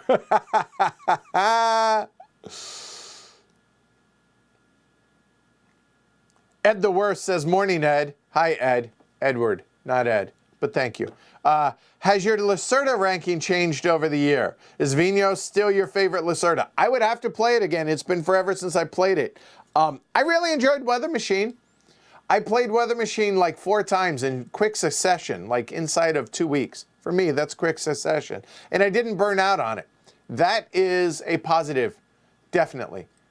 So that would be up there. So we would have to add that in for sure.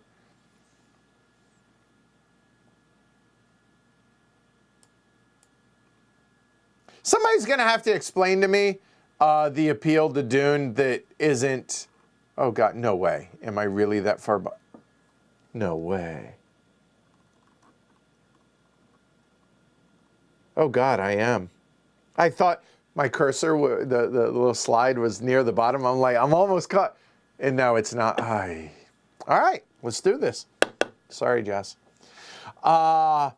So yeah, Dune. Now, not Dune like the original multiplayer, ginormous, awesome game that I hear, whatever. But Dune Imperium, I don't get the appeal of that game. If it didn't say Dune on the box, would it really, I don't get it. I just don't get it. Yeah, hey, if y'all are liking things, give it a thumb. More importantly, subscribe. Consider supporting the show, patreon.com/ACHQ. If you think it's worthy of a couple bucks a month, I would appreciate it. I really would.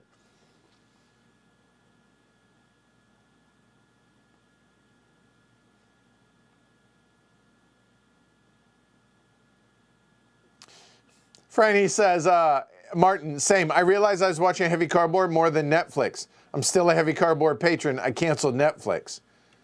That might be a bridge further than I expect most anybody to go, but I appreciate that, Franny. Thank you. So at least to some people, we're bigger than Netflix. What up?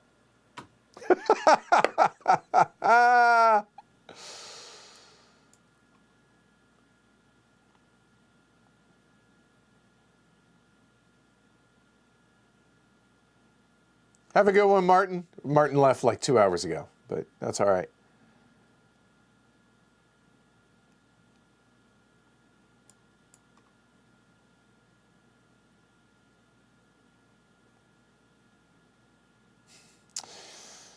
Alyssa says, yeah, Edward, I read the rules after we played Brick and Mortar. I don't think we did anything wrong. Yeah, well, yeah, all right.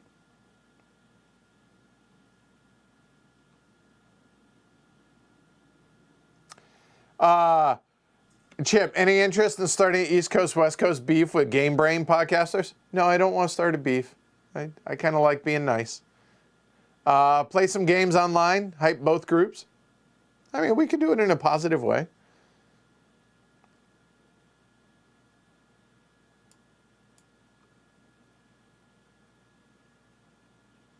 You're welcome, Dan. Said, Edward, thanks for your great content and enjoyable gameplay. You're welcome. Thanks for enjoying. Oh, wow. The majority of y'all seem to really enjoy the deep dives more. I was really hoping y'all wouldn't say that. Oh, a lot of y'all like both, though, so there's that. That's good.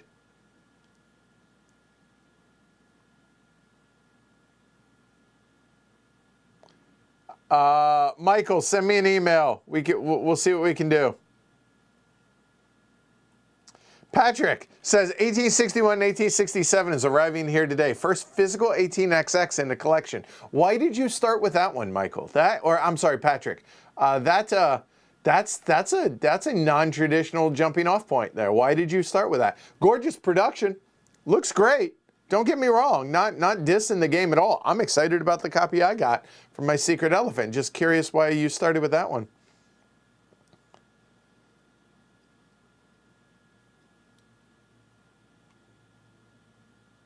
Do I like specialty coffee? I don't really like fancy coffee. Again, diner coffee or mixed with a little hot chocolate. Jess likes coffee. Jess loves coffee. Jess bleeds coffee. I like tea. I like specialty teas. Loose leaf. Jen Maicha is my favorite. Rose City Jen Maicha, specifically from Smith Tea. Just saying.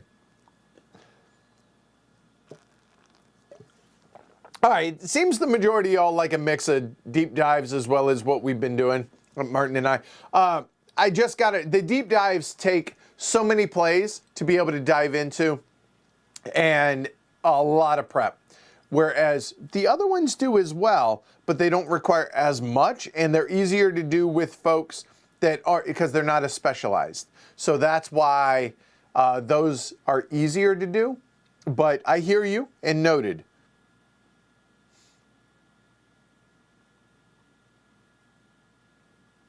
Yes, Rocky. Right. Did you find splitting up the videos between teach, play, and discussion were more effort than the returns you were getting from them? People not engaging with the playlist and such. That's pretty much it.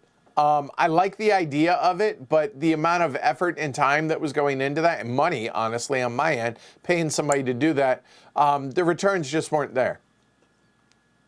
And honestly, Chris and Adam do a great job with timestamps. And so if you just want to teach, I realize, look, some people get turned off. Oh God, it's 5 hours. There's timestamps. You can go to just watch the teaching of it, or you can watch just their roundtable, or you could watch just, and so it's just those that get turned off and have a 10-second attention span, it's just not worth the effort and the amount of money it was costing me to have somebody do that. And I don't have the time to do it for sure.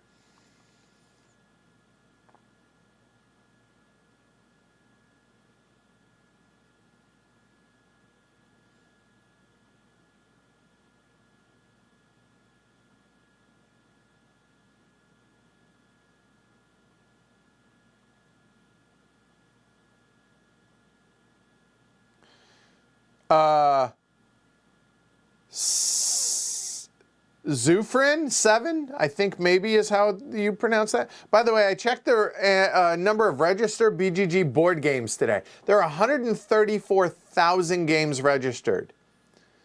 5 or 6 years ago, there were around 90,000. So that's about 6,000 games a year. That seems low, especially with the pandemic. That seems low for the number, but yeah, the majority are going to be bad. I'd say the majority are meh. Some are really bad, and a very few are great. But yeah, that sounds about right. Seems a little low, but all right.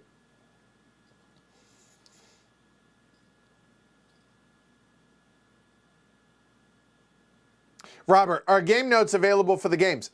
If I write them, which I haven't been doing a lot of. I've been doing it a lot more just rehearsed and not written as much. I'm curious, do y'all see a difference in the teachers? So yeah. What about Galaga behind me? So this was a gift Jess got me. It's actually it's a console. Like you can actually play it. I just haven't broken it out. I think it's a cool. There's a part of me that wants to. Galaga is my all-time favorite video game, and so I kind of want to break it out, but I kind of don't. So it looks cool in the studio. That's all. New Aura at Labor. I did a solo of that not too long ago, right? Witcher 3 was fantastic. Playing it on the Switch. Huh. I guess you could, couldn't you? Yeah. That's awesome. JT. Oh, God, that's JT. It says The Witcher 3 on the Switch on my desk when no one's looking. Aren't you on the butt? Like, you can do that when you want, right? Like, so JT, we need to organize some D-Day at Omaha Beach teaching things for me. Can we do that? Thought about a couple plays of Undaunted Reinforcements solo campaign. I haven't, but Undaunted, that was what? Reinforcements. Okay.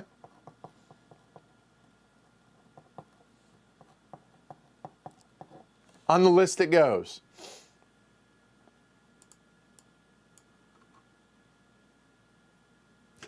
Drew, dear Mr. Rosenberg, or at Labora expansion, please. We've been screaming it for years. Oh, excuse me. Is anybody else, if you sneeze or cough in public, like if it's a one-off, me, I'm worried because this happens. When I sneeze, I tend to sneeze like 10 times in a row.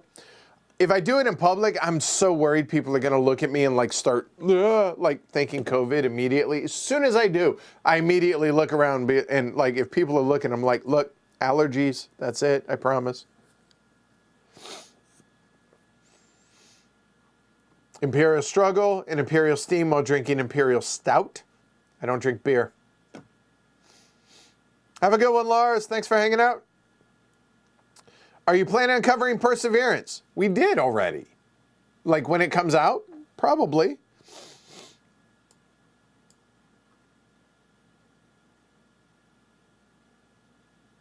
I have not touched Perseverance since we played those two on stream. I don't have the copies anymore. I sent them on.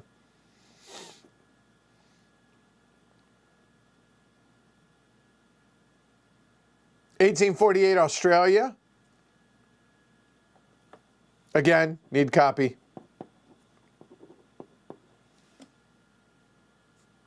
Clinic Deluxe. So, oh, y'all are, I hear you. These are games like for multiple plays. We have not streamed 1830. Really? I really thought we had. Okay.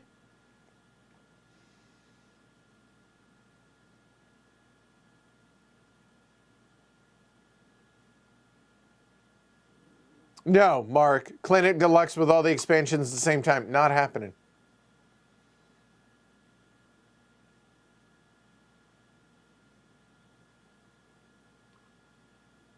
That's a good point. Sean says consolidation, talking about video games, or any company for that matter, also equals layoffs. Yeah, that's not great. Hey, Kimber Bell. Welcome. Hi.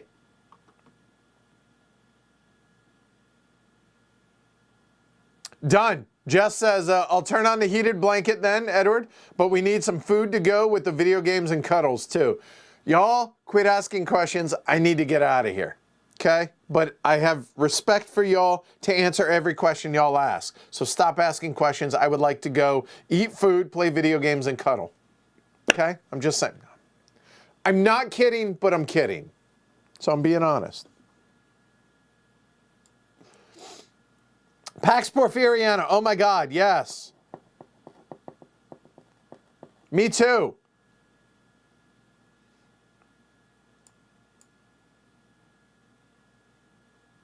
Paul says a PS5 at our house would definitely be a dad present. It was, but it wasn't. But it was. And the nice thing is, being a responsible bonus dad, I feel like if the kids want to play it, I let them play it. But I'm learning, mom guilt from Jess. So be like, oh, I was going to play. Oh, you've been playing all. That's fine. Go ahead. You can play. But the kids are amazing about that. They really are. By the way, another game that I play the hell out of is Fortnite. We have, honestly, the entire family plays Fortnite. But the oldest, Scott, dude's a beast. He is really good. Like, I know that parents, oh, my kid's really smart. No, legit, he's ridiculous. And Isaac's not far behind. And then there's me and mom, who I'm really good on the PC on aiming, PS5 less so, and Switch very less so. Building is still beyond me for the most part, but aiming, pretty good at killing folks. Really enjoy playing Fortnite with the family. It's cool.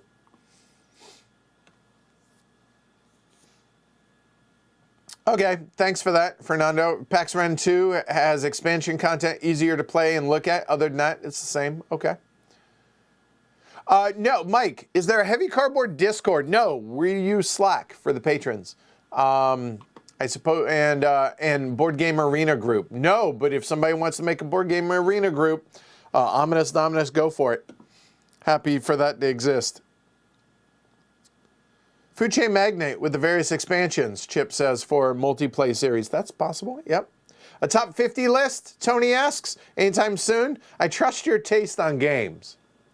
Thank you. That's pretty awesome. That's pretty cool. And it's funny. I really always felt the top 50 lists or whatever are a waste of time.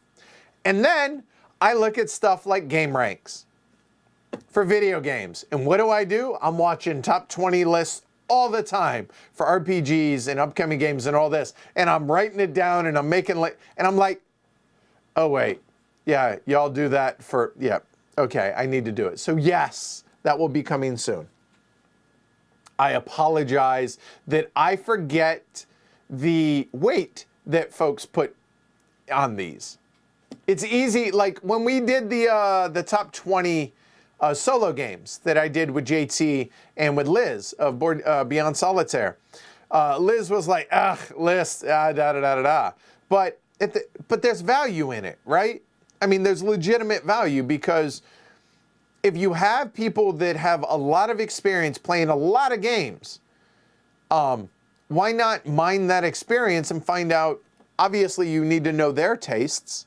But once you know their taste, then understanding what they really like and what's good, oh, then I'm really going to enjoy it. It saves y'all money, and it saves you a lot of angst from having to choose. Plus, going through the list, I don't know about y'all, but when I'm watching these YouTube videos for video games, that's mostly what I, use the list for, is I'm excited to go and research them and watch more videos about these specific games.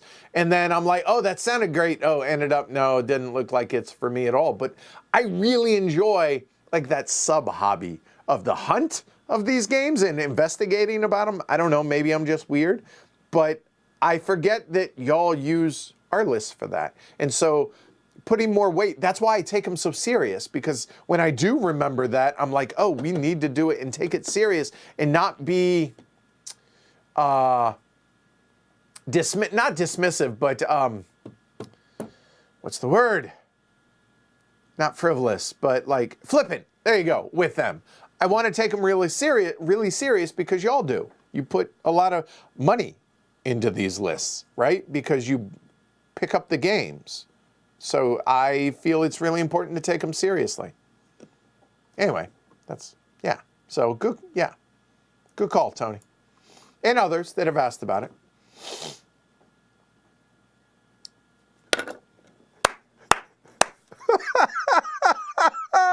Ira says, my husband has a PS2 and a PS3. That adds up to a PS5, right? Oh.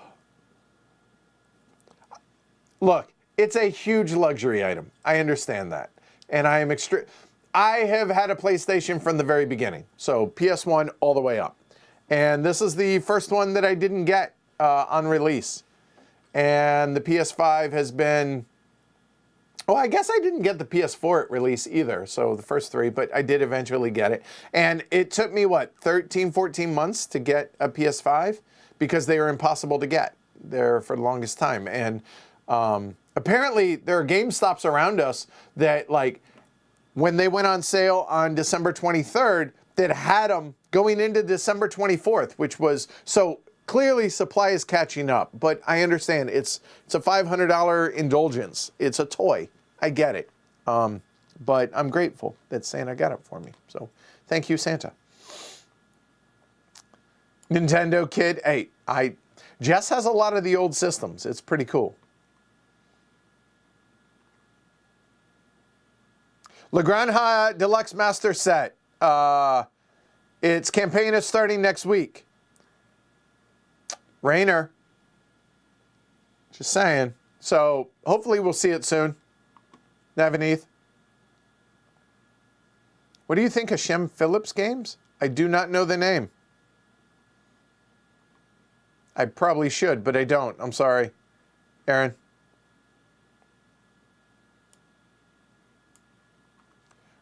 I would argue that outside of Age of Steam, I think Obsession might have the most streams on this channel.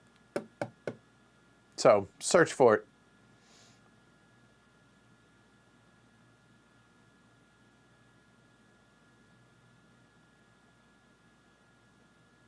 Oh, PAX Ren 2 has a solo mode, too.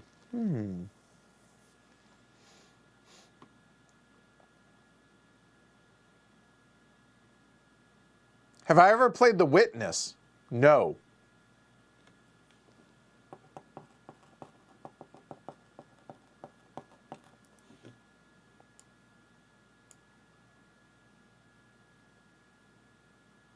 Skippin says, I'd be excited to play Horizon Zero Dawn 2, the sequel, but I still can't get a dang PS5. It was a struggle. Watch Twitter. There are certain people you can follow that will let you know when drops are happening. So Walmart, Target, GameStop, stuff like that. Sword of Truth series. I think I read that, God, back in high school? I think so, Paul.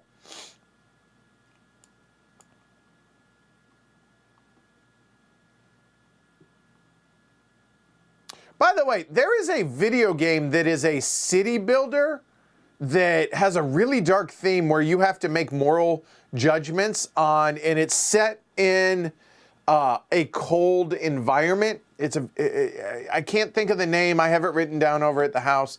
But anyway, so Frostpunk kind of makes me kind of think of that, where you have to make moral decisions like the needs of the many outweighing the needs of the few. What do you do? And it has kind of repercussions, but the game apparently doesn't have a lot of replayability, but it sounded really cool.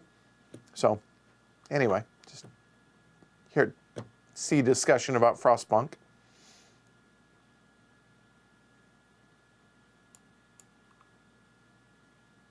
Oh yeah, Frostpunk. Oh, is that, yeah, my bad, the video game. That's funny.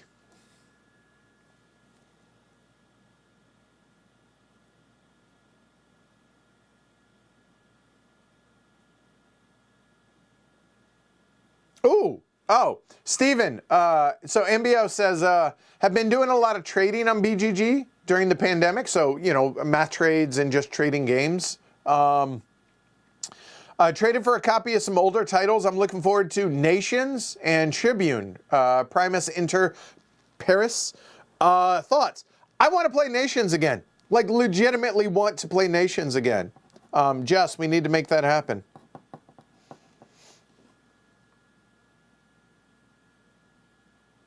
Thanks for the channel. Really appreciate the stuff you're doing. Learned a lot of rules through it, and really happy to find stuff like Rurik and all these games that are great but not that popular. We try.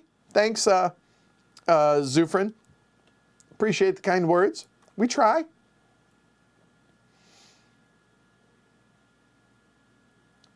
And Zifrin says, and now Rurik's in my top 10. That's awesome. That makes me happy. Days Gone, Ghost of Tsushima, Horizon Zero Dawn, all phenomenal. If you enjoyed It Takes Two, check out Joseph Ferris's previous game, A Way Out. That's going on the video game list as well. Thanks, Gustav. Nope, sorry. Who said that? Sorry, Steve. Thanks. Elk says, Essen was, last year was kind of nice because it had half the usual attendance, but both in attendees as well as booths and stuff, I imagine. So it would have felt weird, but we weren't in any position to travel to that. No way. But glad you enjoyed it, Elk.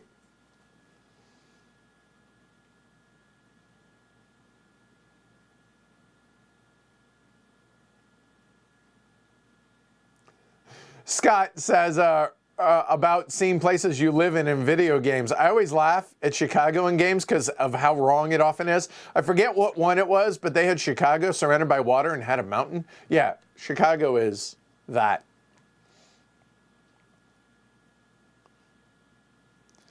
Nick says, you forgot that you must go to LyriaCon, March 30th to April 3rd. Just a must. I would say it's really slim chance of that happening this year, Nick, for Jess and I, just because traveling international right now just seems not ideal. I want to take Jess to LyriaCon. I think it'd be awesome, but we'll see. I would love to, though, Nick. Why don't you like Gen Con, especially as compared to Essen? Okay.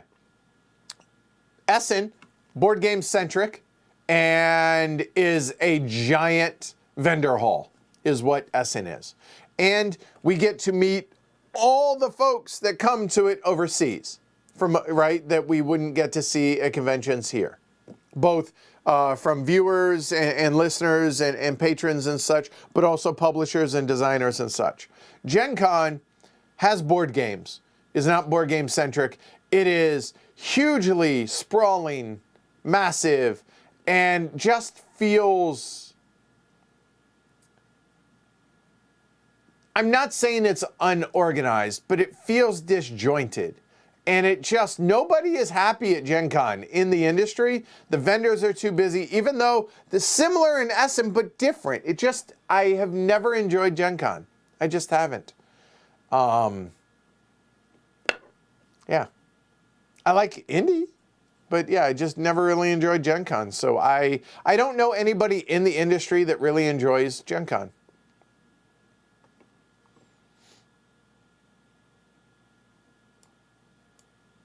David said, PAX Unplugged was great last year. Felt very safe there. Good. That's awesome. I know they took, masking and everything seriously, so that was good. Fernando asks, I noticed you don't have the Patreon placard anymore. What happened? I just changed it. The end. That's all. John, I'm sorry, Johan. Mosaic, any thoughts on it? Or I'm sorry, any plans or thoughts on it? So Mosaic is a channel on Sirius XM, right? Plays like 90s and 2000s pop music. I was like, yeah, I just discovered it. I really enjoyed it. Then I realized, oh wait, the board game. We did a playthrough of the prototype of it and enjoyed it. I would like to get the final edition and try that, because a lot of the graphic design and just component issues that we had already been addressed, but the prototype didn't reflect that. So I'm looking forward to trying that. I like city builders, stuff like that, and I love tech trees. I love Civ games. So I'd like to give it a try in the finished version when that's available. So Beat Saber, Brianna and Jess are talking about on the Oculus. I am not good at that at all. It's like in Yakuza 0, where they have, the games where you got to hit a button, time it, right? And I don't have, even though I know triangle's top and X is at the bottom, I am terrible at that. So I'm terrible at Beat Saber too. It's funny to watch me play it though.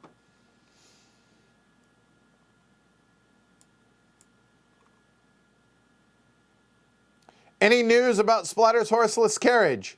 Best RCDE? Nope, no more.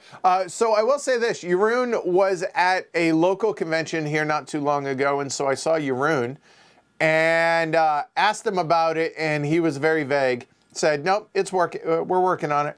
So that's it. So literally I have no news.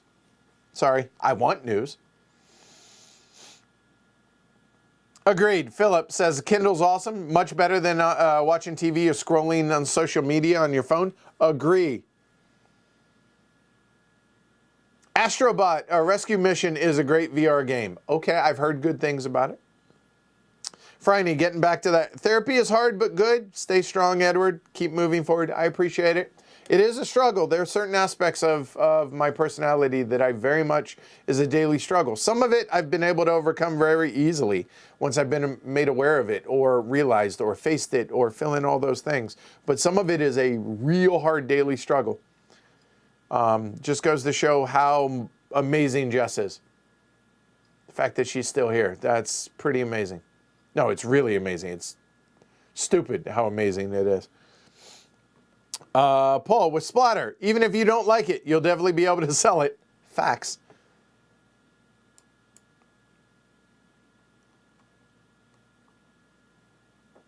I appreciate that, Jess. Thank you.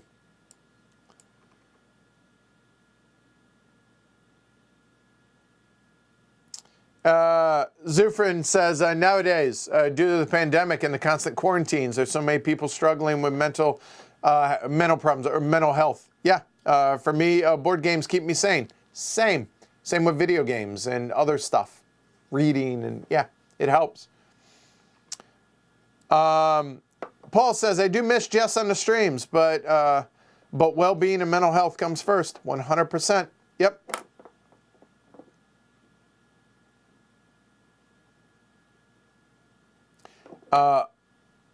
Chip, Lanzareth Ridge, before its Kickstarter. I know nothing about it. First I'm hearing about it. Have them reach out and I'll take a look at it.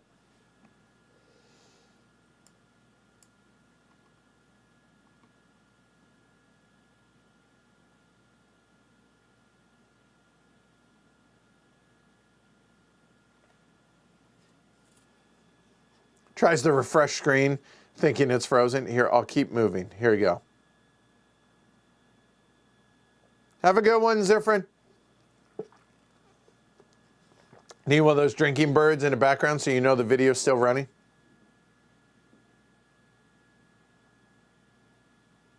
Just messing. Take care, Peter.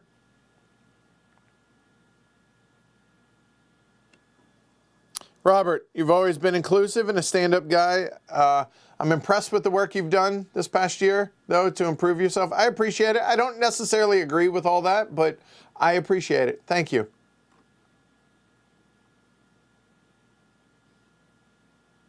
One of the waving cats. Yeah, that's right.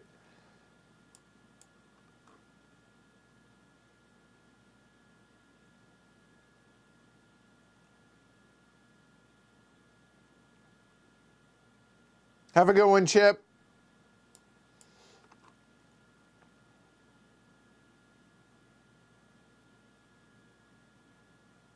So getting back to the multiple plays in a week, good criteria, bringing on different players that have different, drastically different play styles. So basically Ken and anyone else in a group. Got it. Okay. All right. So variability. Okay. And different in how games might play different at different player counts. That's all good points. I like that.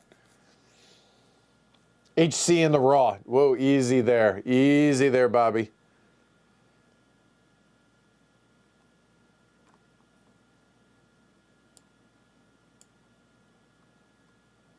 Yeah, like hegemony would be a good example. Yeah, that's an obvious one for multiple plays in a week. I like that. Kurt says, for me, it's not just about the polished plays, it's the personality of you and the people on the stream that I enjoy. So I would watch pre-play streams just because it would feel like hanging out. Yep. More Patreon Glory to Rome streams. HC in the wild. Okay. Okay. Okay. I hear y'all. A lot of people seem to want the Aegis theme crossover with John, so I'm in for that. Hi, Dr. Irene. Oh, it's Dr. Irene officially. Congrats. So she defended her her thesis, and congrats on the PhD, Irene. Dr. Irene, I'm sorry.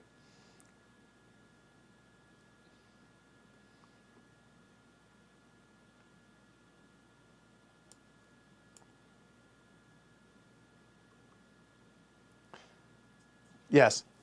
Three Kingdoms Redux, not as in like duck again, like, you know, or no, R-E-D-U-X, that. Thank you, Dan. Dan says, Edward, my partner and I recently found you via Dan from Obsession. So yay, that's awesome, cool. We enjoy your content and have found it to be therapeutic, educational, and entertaining. Thank you. Winning, mission accomplished, like, okay, done. Thank you. Appreciate that, Dan. That was very kind. Oh, God. Oh, y'all. Okay, hey, we're catching up. We're catching up. One duck per kingdom. Exactly.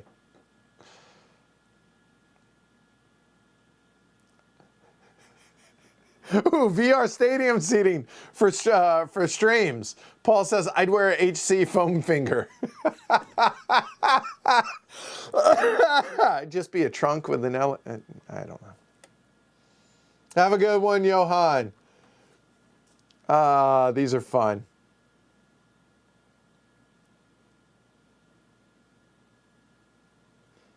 Have you heard of the World Series of Board Games taking place in Vegas?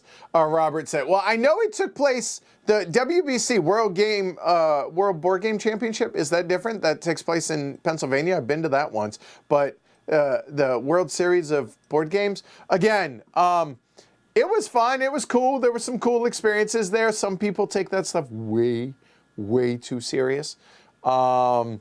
But there are others that, like games of Elkfest. There's a WBC of Elkfest. And I have learned that there is a lot of strategy to that little flicking game. And there are some really good players out there. But no, I have not heard of basically the WSOB. I know the WSOP is moving from the Rio, which there are aspects of Vegas I miss. I miss having poker 24/7. I do miss it sometimes. Okay, a lot of the time, but all in due time, maybe.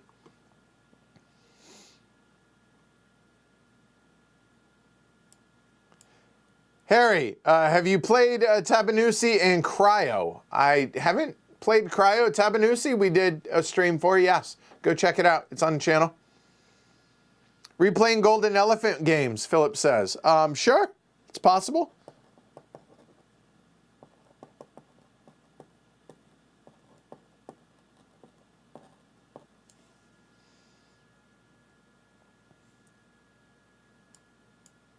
I'm getting there.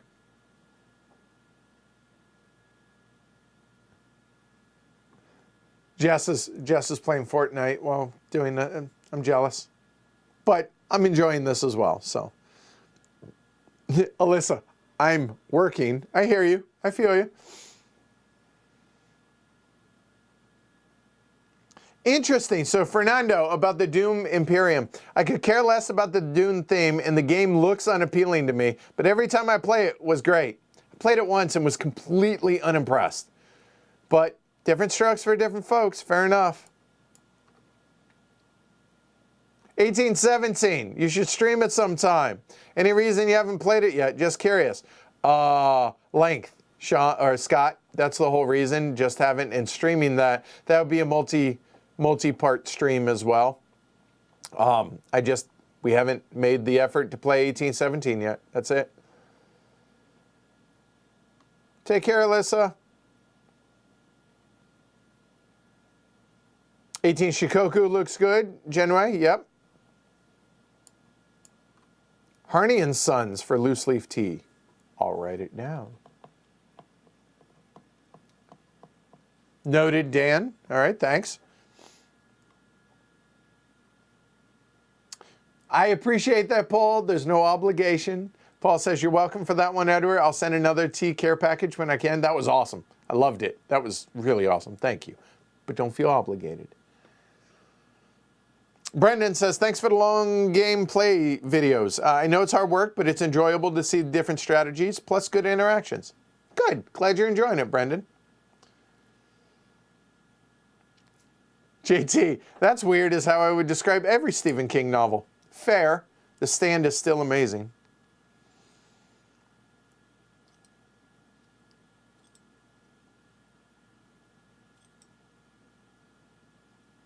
Lacerda month. I won't commit to that. Nope. Replay and rank all the Lacerda games. Okay, maybe. Maybe.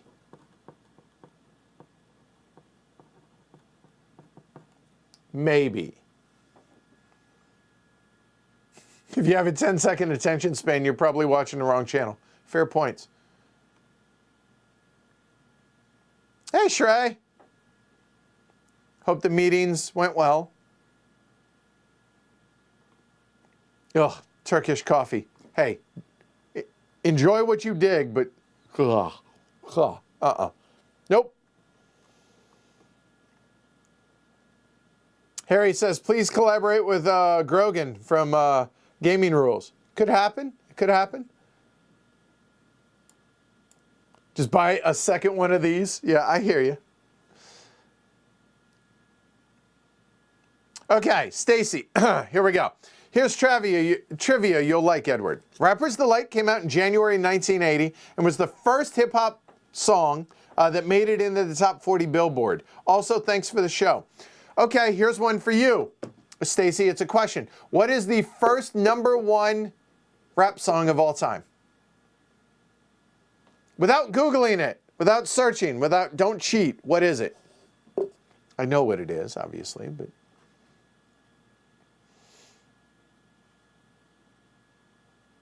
Yes, Bob says, ooh, D-Day. And when you mastered that, you can start D-Day at Tarawa and get into that hot Marine action.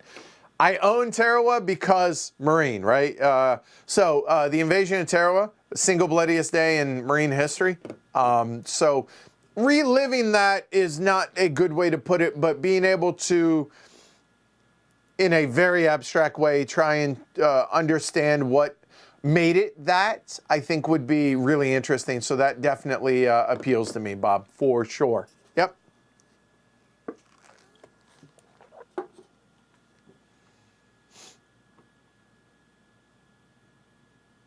Take care, Drew. Aaron asked about federal gold. I referenced that earlier. I don't, but I'll try and get it. Don't have any info on that.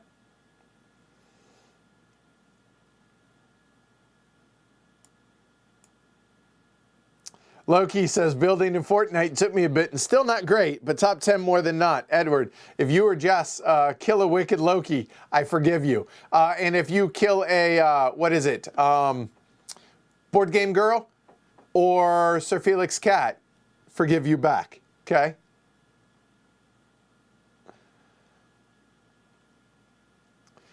Kevin, you, Liz, and JT sent me and my wallet down the undaunted rabbit hole. Thanks for that, eye roll. You're welcome. If we turn you on to great games and help you avoid we're saving you money. It's funny, I get cussed at so much, jokingly, but we save you all so much money by turning you on to games that you will enjoy and helping you avoid games you won't. So maybe you could use some of that money for this. I'm just saying, folks, just saying. Hey! New American Underground, good morning, afternoon, hello, welcome. Dan says, I love obsession. Might I say I'm obsessed for men. Robert, thank you for going through all the 18XX games that we've streamed. So let's see. 1822, 1862, 2038, 1889, 1860, 1857, 1846, 1849, 18 Lilliput, 18 EU, 18 Mex, and 1830, and also 18 Chesapeake. That's pretty solid. Elka Legend, $500 toy. Looks over at the $800 Lego Millennium Falcon on the shelf above the monitor. Right, but that's not really a toy, is it? Jess has that too, just saying. By the way, I did buy Jess, she's a huge Lego kid, and her dream car is a 911 Porsche, and so I bought her the 911 kit. It's pretty awesome. Excited to see that put together. Looking forward to that. All right, quick rules question. Just started Genotype last night. Do you re-roll all the dice after each round or just the used dice? All of them. I think that I feel pretty confident about that. The rule book doesn't ride with me, or doesn't ride with me well. I believe it's all of them. I'm impressed I remember that. Shem Phillips, is the West Kingdom games, as well as the Viking games, drawing a blank on the, I know what you're talking about. No, I've not played a single one of those. Loki, not one.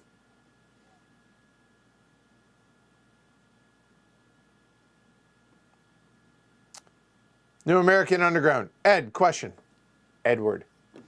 I'm increasingly withdrawing into solo gaming. Our group has been hard to get together. What are your top 3 heavy solo games with good replayability? Go listen to the podcast. You not only get mine, but you get 2 others that predominantly play solo games with JT and Liz. So go listen to the podcast. We just covered two different top 20 lists from 3 different people. So go check that out.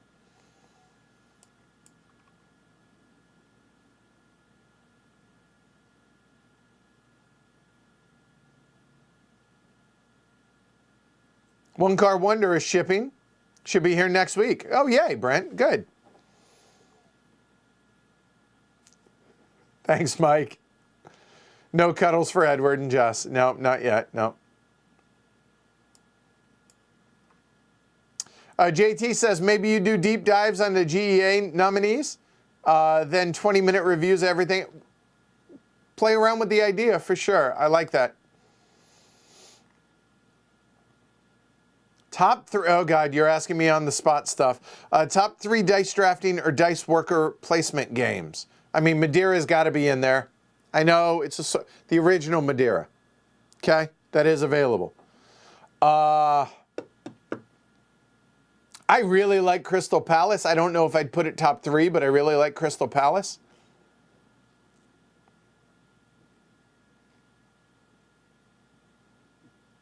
So how about 2? Because that's all I can think of for dice drafting and dice placement.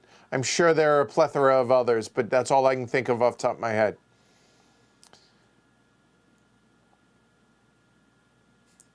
Jess, she's almost level 70. Fortnite. I think I'm stuck at 68 for a little bit. Stacy, now that I'm listening to you talk about video games, I like Dismantle, which is spelled funny, but okay, which is a puzzle zombie attack game, except there's a lot you need to be fast to do puzzles, and I can't. Sigh. Bring it in, Stacy. Hug for the not being fast at this stuff. I feel you. I'm looking forward to digging in Days Gone, the zombie horde stuff and the RPG stuff. That looks awesome. I'm really looking forward to it. But Dismantle, I'll look into it. There you go. Please, please, please, Jess, stream Edward playing Beat Saber. No, I do not give permission for that. Skippin asks, how much room does VR take in your room? You set the boundaries. You literally draw a boundary around your room. It's really, really cool how that stuff works. How much space do you need? I would say, I mean, in a perfect world, 10 foot by 10 foot would probably be great. But I think you could probably get away with, like, honestly, like arm span length, which is, mine's like 6'3", so in each direction. But you set your own boundaries, and then there's not a hard boundary in the VR because obviously it's VR, right? But when you go, it will let you know you're near the boundary and you're at the boundary, and you know to stop. It's amazing how it works. It is really, really cool. Tank Fox 22. Hey, not a question. Just wanted to thank you for having Alyssa on your plays. Watching the 18 Chesapeake game. Looking forward to more 18XX. I'm glad she wants to do it. Absolutely. Anybody in our group that wants to be on the streams, it's entirely up to them. Nobody's forced to, and it's as they're available and if they want to do it. So I am grateful for them. I'm grateful to y'all that want to watch this stuff. So thank you. But I get what you're saying, and thank you.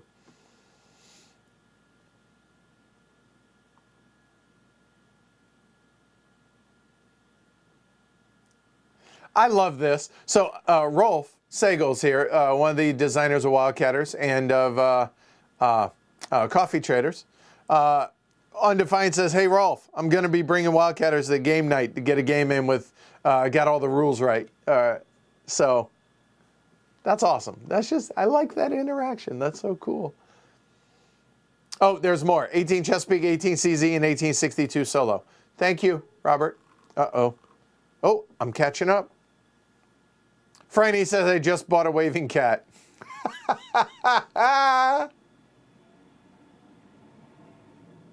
Okay.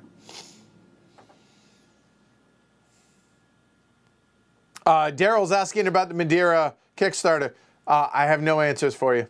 I apologize. I will tell you this. I know their communication's not been great. I will reach out and ask, but I don't anticipate getting any kind of answers that y'all don't already have. But I will do that. I will also reach out to Jeroen and Joris and find out about horseless carriage. Again, probably won't have any info that y'all don't have, but maybe they'll give me maybe a time frame on when we can expect to be able to stream it. How's that?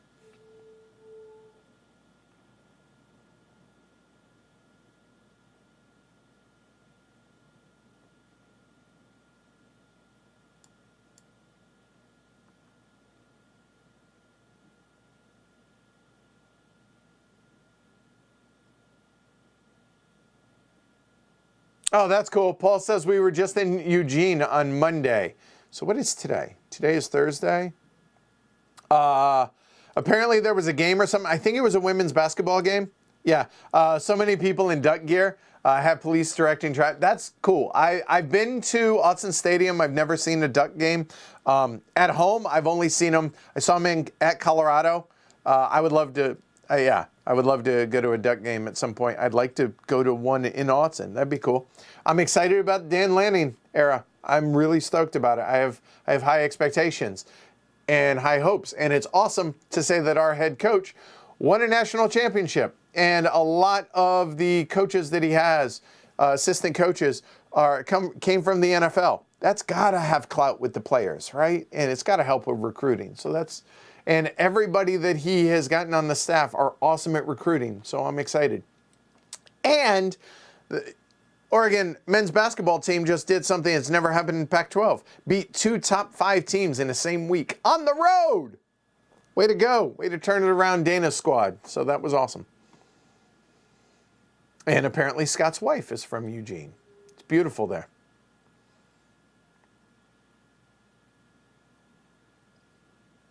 Before you play, I want to do collaborations. That'd be awesome. So if you have people that you want to either have on streams, probably remotely, or do a collaboration podcast-wise, tell me, but also reach out to them and have them reach out as well. That'd be awesome. I'd really like to do that. Chip, coming back after lunch, one of the reasons I enjoy heavy cardboard streams is you generally have all the rules down. I would say more than generally, but thank you, I think. I might watch a learning game just to hang with folks I enjoy, but wouldn't watch later. Right, exactly. So, yeah. We wouldn't. That would be like we're talking about the pre-plays. Those would be learning games.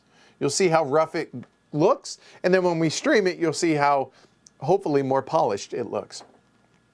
West Kingdom series, haven't played it, Genway. Can't say anything about it.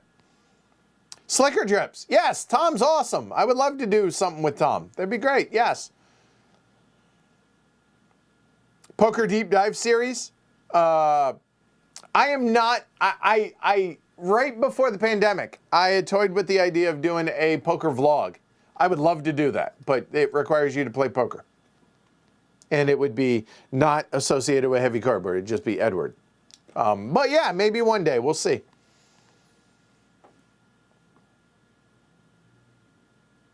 More happy hour chats. Yeah, yes. I can't think. Conversations with those, or are you talking like the happy hour? Right. Tell me who you'd like to do, have me do them with. It's got to be somebody I got to have a rapport with, because otherwise that might be a little, like, it's hard to be casual, I think, like in front of people. So it's got to be somebody I know, right?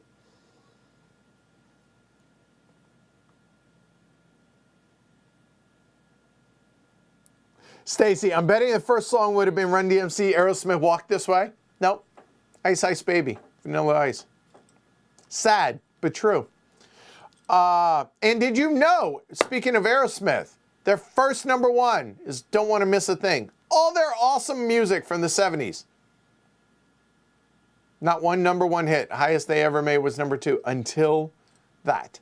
Until Armageddon. Who knew, huh? Listening to the show, Nick says, and learning Thomas Spitzer's fourth Cole game, Schitzterwitzel. I'm not even, yeah, okay. Before our first play tonight at Epsom, GC, I'll let you know how we get on. Good. Rapture by Blondie. Yeah, not really a rap song. Not what I meant. I think you're cheating there, Nick. And did that ever make it to #1? I hope not. That was terrible.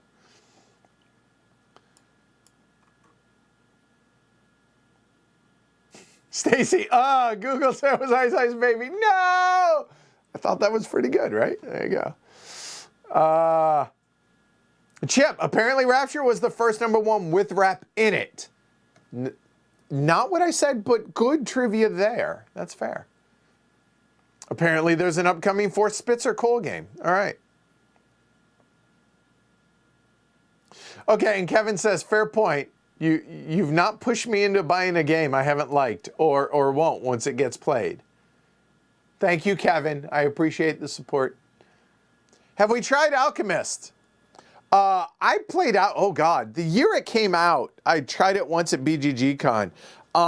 It felt a little clunky because the app implementation, that was the first game that had an app like as a part of the game. The Search for Planet X was flawless for that type of game, but I've only played The Alchemist the one time.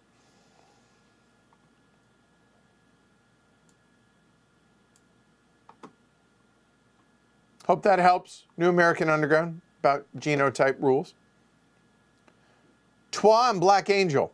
Mark, are those repeated plays you're asking about?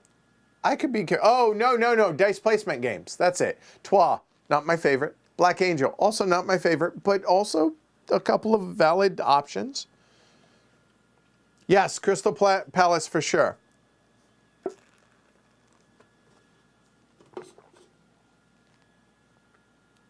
Tony, has Dominant Species Marine replaced the original for you? Absolutely not. Do I think that there's a place for Dominant Species Marine and the original? I think they're different enough. I would put, here you go. The best analogy that I could put for comparing those two games is Brass Lancashire and Brass Birmingham. When you play Brass Birmingham, having played the original Brass Lancashire, you know you're playing Brass. It feels like Brass, but it feels like its own game, and it's different enough. Yes, I think that is a, pretty good analogy to those. But no, replacing, and I think both Lancashire and Birmingham have a place, as does Marine and the original Dominant Species. I enjoy them both.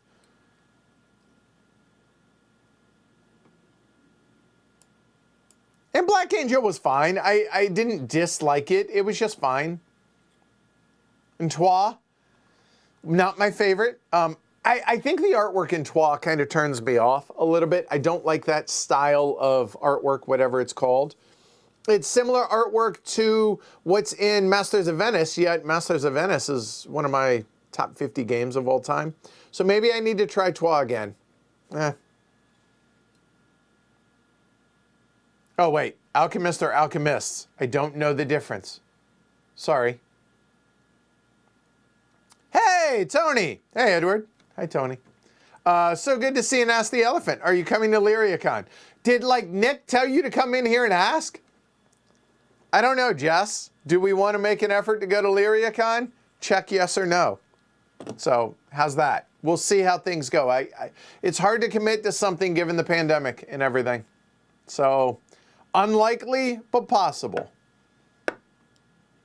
Elk of Legend, Wildcatters. Isn't that where the first edition had a typo? Oh, I better shut up before Jess whacks me. No, it did. Griefhill. And I was so upset at Clay that he changed, he fixed the typo on the player aid on the second edition. I wish he'd kept it. Kind of as an homage, but did not. But yeah, that's where Griefhill comes from. First edition of Wildcatters. And it started out as a joke, but it's an endearing thing. I love it. And Wildcatters is a fantastic game. I love Wildcatters. I will say I think the second edition had made some improvements on the game that I think made the game better. But if you asked me to play the first edition, I wouldn't say no. Also, Tony, and Nick for that matter, what's up with the new version of Lux Aeterna? Help me out. I need a copy of that so I can play it. I forget the name of it, but the second, the inspired by whatever. You know what I'm talking about. Ed the Worst says, sorry if you don't like people calling you Ed. I don't. I tolerate it a lot more than I used to. The reason is, I'll give you a little background. Well, I'll finish this first. It says, I'll call you Edward from now on. I appreciate that you do what you do for the community and inspiration. Thank you. Sorry again. You don't know, Ed. It's okay. Two things. One, I don't want people to assume that you can shorten people's names without them, like Robert, for instance. I asked him, do you prefer Robert, Bobby, Bob, what? He's like, I don't care. So I mix it up. Sometimes he's Robert, sometimes he's Bobby. I don't ever call him Rob or Bob. But anyway, so if you do that, just as a general kind of PSA, ask. I think people would appreciate it, right? Elizabeth. Is it Liz or Elizabeth? Which do you prefer? But the reason for me particular is my biological father, who I have a whole lot of really terrible traits from, I've learned, I'm named after him. So he went by Ed. His name was Edward, and I was named after him. He went by Ed. And to me, Ed has negative connotation for me, so I prefer Edward. Not because I'm fancy, God knows I'm not highbrow, but yeah, that's why I prefer Edward. You wouldn't have known this if you don't know. So no harm, no foul. I don't get upset. And some people I correct and they still keep going with it. And so at some point you just tap out and say, whatever. So whatever. I don't get upset. But you asked, so there you go. Okay.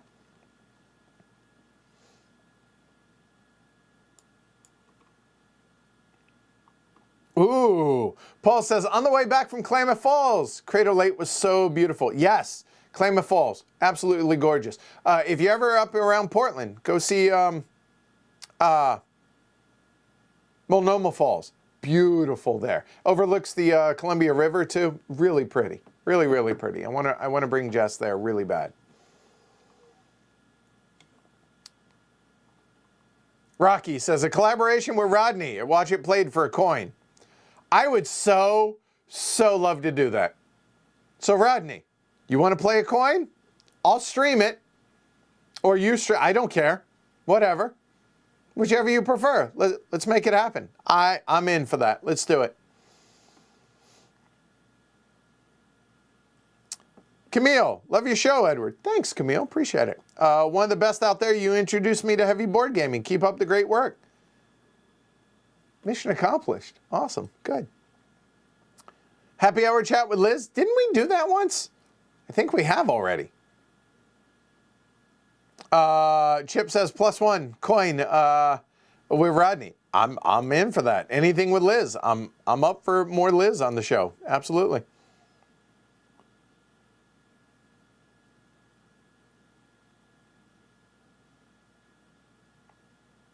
Yeah, Rapture. #1 in 81. Oof.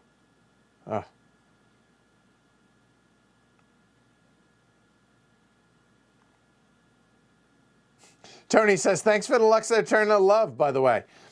You don't, I mean, I hear you and you're welcome, but it's not, it's what the game deserved. I thought, I was blown away. I was so shocked at how much I enjoyed that game. It completely unexpected, 100%. Excuse me. I'm doing a really good job, by the way, of not having like a sneeze storm as I am wont to do. Oh.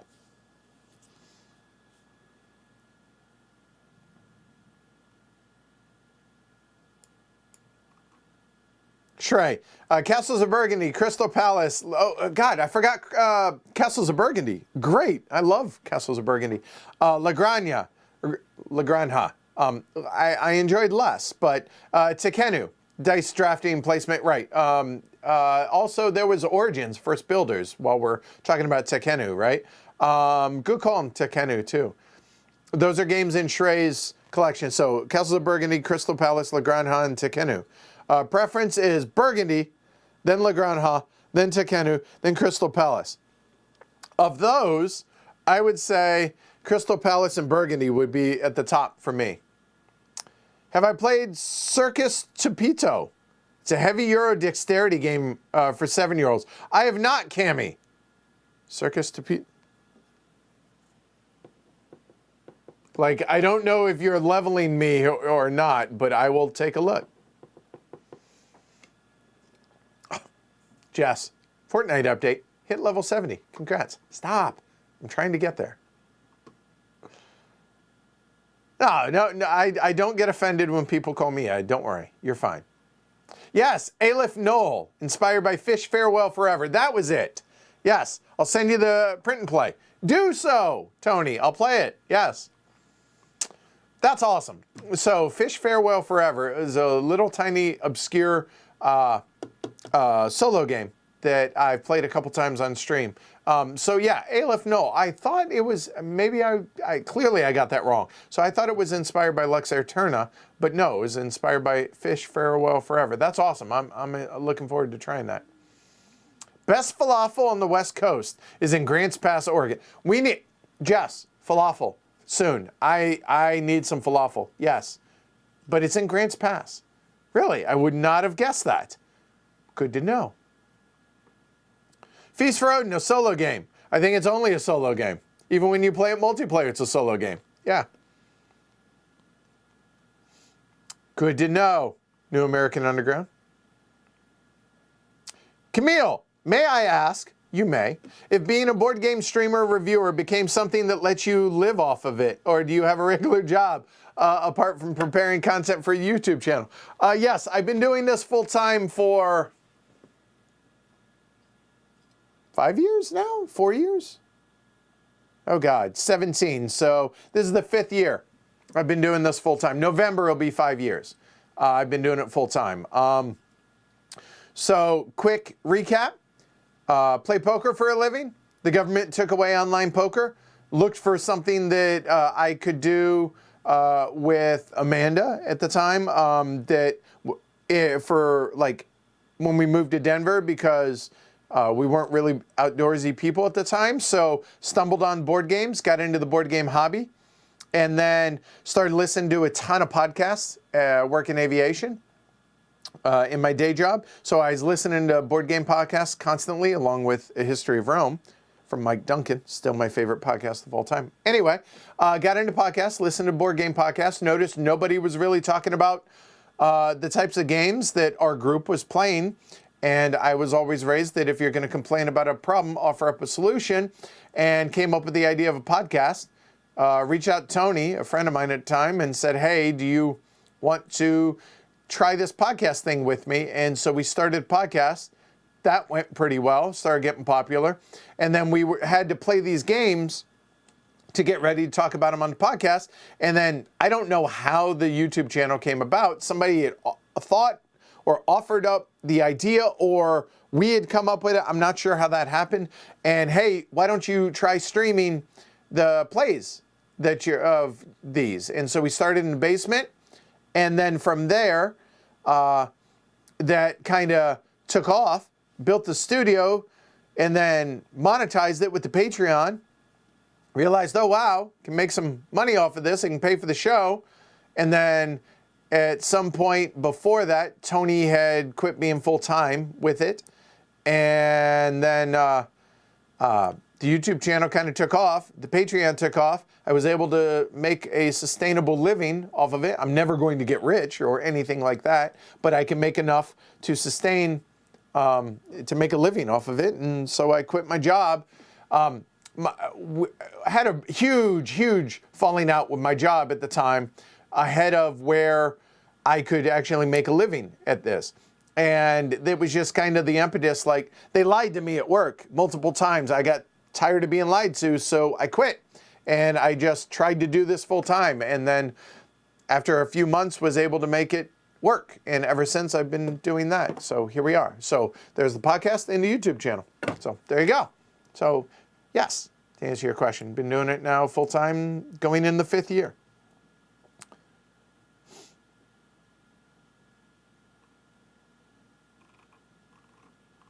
I lost my spot. A moment. Yep, found it.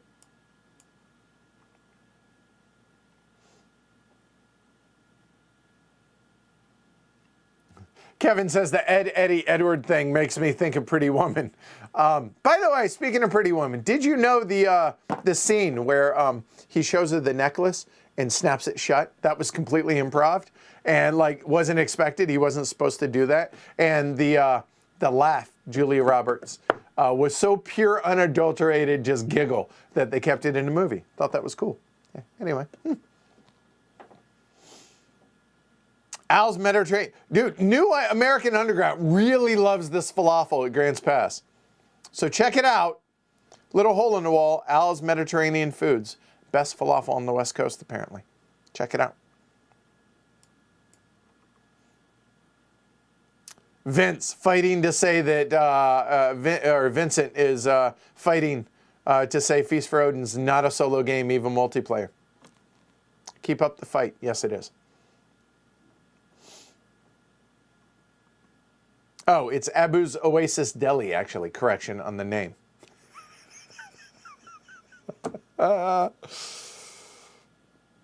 Chip says, I would pay to watch Edward cook tacos and play games.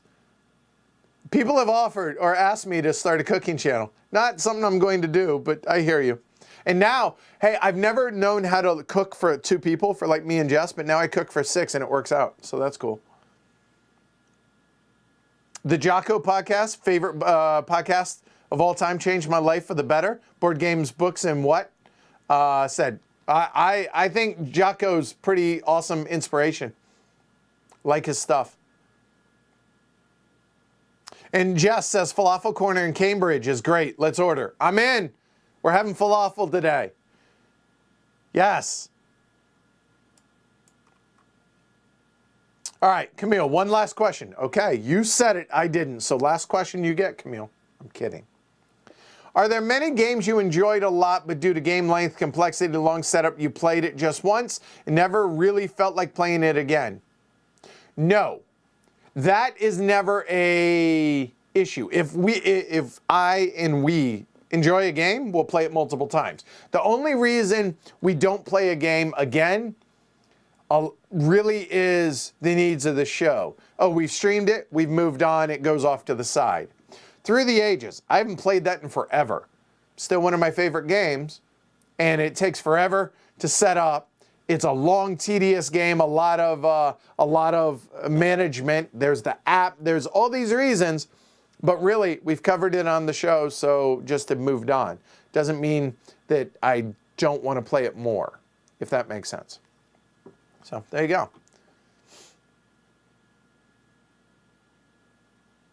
And Robert says, plus he had a pretty long drive to get to his job, so it was nice to him to be able to stop driving. Yeah, no doubt. And so the most expensive toll, I think, in the country, I'm not exaggerating, was the toll road right by where I lived in Denver to get down to my job. Like, it was right by both of those things, but it was something like $12 each way. And it was like on the toll road, it was only like a 30-minute drive. Off the toll road's like a 50-minute drive. But I'm not kidding, it was like $12 each way. What is that, I forget what the highway is, but it's a toll road that goes around, most of the way around Denver. It's ridiculously expensive. But there's almost never any traffic because ridiculously expensive. So, but yeah, I don't miss the commute at all.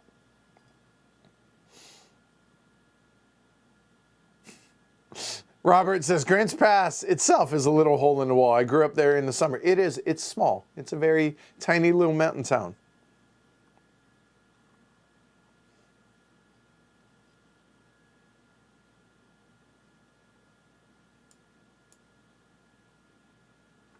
Robert says, I will add Edward's an amazing cook. You're too kind. I appreciate it. I cook decent. Charlie, I enjoyed the 18 Chesapeake last night. Are you planning any more 18XX in the near future? 1862 Solo, yes, that would be the only one that's immediately on the docket. 1849 or 18 Mississippi, not anytime soon for either of those, but 62 for sure, and then other stuff will come out.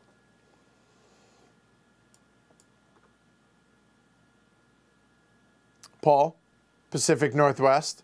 I miss it. But I have no interest in ever moving back to Portland. I would like to take Jess to go visit, but nah, I don't ever want to live in Portland. I don't want to go back to like my past. I like seeing what's around the corner. Jess and I want to get an RV and just RV around and play board games. Realistically, not going to happen for 10 years because kids. But eventually, I think that would be the long-term plan. That'd be awesome. So, Heavy Cardboard coming to a town near you in about 10 years. Have a good one, Elk. Seriously, I want falafel now, right?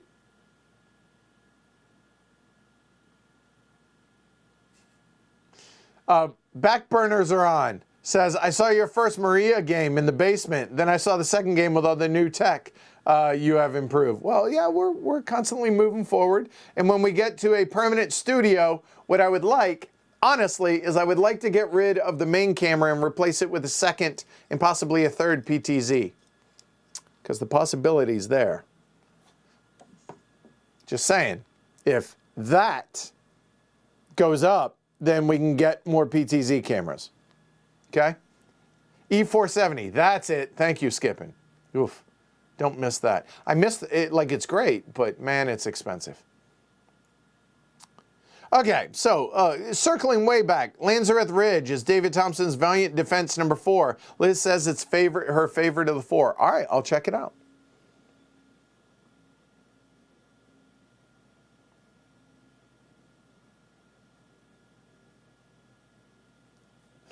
New American Underground. Ooh, forgot about Denver. Tell us more about the airport and the demon horse statue and how many people it has slayed. It is pretty bizarre looking, and it has, it has some really scary artwork. Google Denver International Airport artwork. You'll see what I mean. There's something weird about DIA, and there's a million conspiracies about it, but it's got some weird stuff you wouldn't expect at an airport. Let me tell you, facts. Oh, we did 1849. Well, there's that. Okay.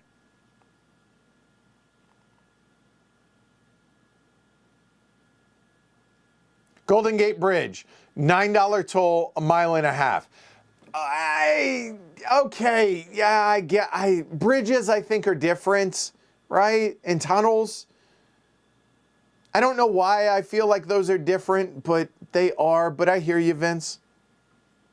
By the way, big thanks to all the mods. I haven't said that enough lately. To all the heavy cardboard mods that are helping with everything, I really appreciate it. Thanks, y'all. Okay.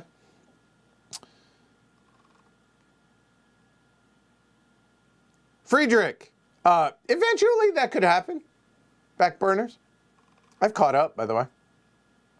We have World Mart. They have a resort right up near Canada. Okay, cool. DIA is long. It is big. It's no, God, what is it? Heathrow is, I try and avoid that airport whenever we fly international because it is forever big. That is a nasty, terrible airport for connecting flight. Oh, that's rough. All right, a couple of things. Some people asked some questions on Twitter. I know we addressed one of them already. Eric, I know there's no substitute for face-to-face gaming, but given the current state of the affairs, would you ever consider a virtual HeavyCon? I won't say never, Eric, but unlikely. That just doesn't appeal to me, really, honestly. Sorry. Let's have some fun. On Twitter says, even if there's no golden elephant, there's going to be, as addressed earlier. Could you have a favorite game of the year video without your gaming group? Or with your gaming group, sorry. I'd really like one where the gaming group got together to talk about the suggestions that didn't make top 5.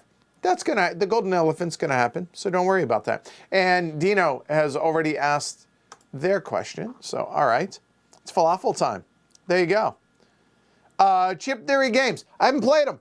Okay, New American Underground. Go listen to the top 20 podcasts. You'll understand.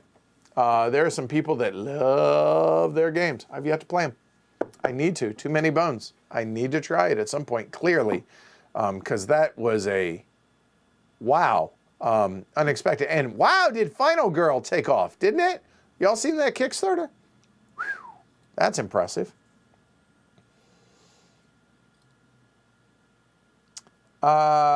Yes, I know. Annie Mesa's touring the country in the RV. I saw that. That's pretty cool. And yeah, this is not really, it's doing that, but as a life, like not just for a year. Like that's what we plan on doing. We think that's what, yeah. Anyway, yeah. Anyway, all right, that's it. No more. We're done. We've reached the end of the internet. That is an impressive list. Can y'all, yeah, there you go, right? Okay. So, thank you, everybody who joined today. I enjoyed that. Hopefully, y'all did. And look at that, only an hour long. Psh, 3 hours. We're getting out of here in no time. Jess, time to stop. We're going to get falafel, so get ready. There's your warning. In fact, I'm going to start the car right now, so a moment.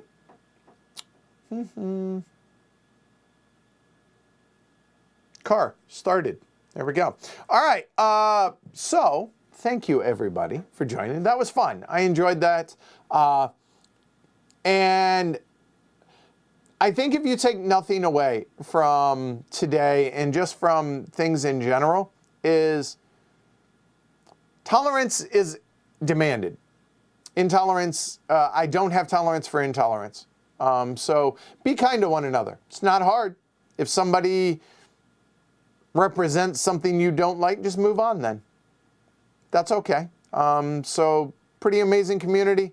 I'm grateful to all of y'all. I'm grateful to Jess for sticking around. I'm grateful to all my friends that have stuck around. I'm grateful to the mods that help out. I'm grateful to all the patrons.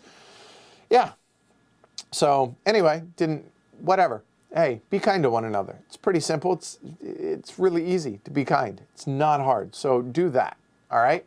I will be back Saturday morning, tentatively, 10 a.m. is the plan, Princess of Florence, and then we have our game day. And it seems folks really like the idea of patron-only streams for pre-plays. So if the local group is willing to do that and basically just have the cameras on while we do it, then we'll do that. It's going to be like, I'm not going to have graphics made for it. It's just going to be a pre-play of what it is. So if folks are interested, we'll give that a try. We have a ton of games here to get to. And I will reach out to What's Your Game and Splatter. No promises. We'll see how it goes. Biggest thing, collaborations. If you want to collaborate, post down below after the video. Let me know who. Reach out to them. Have them reach out to me, and I will reach out and we'll make some of that happen, whether it's podcast or streams. And subscribe. This is great. This helps pay the bills, no doubt. That's great. I appreciate it. But subscribe. That requires... bloop, done. That's it. So give it a thumb if you enjoyed it. And I'll see you all on Saturday. All right? So, hey, be kind to one another. Take care, y'all. Thanks. Bye. Falafel time. Yay. Yummy. I love me some falafel.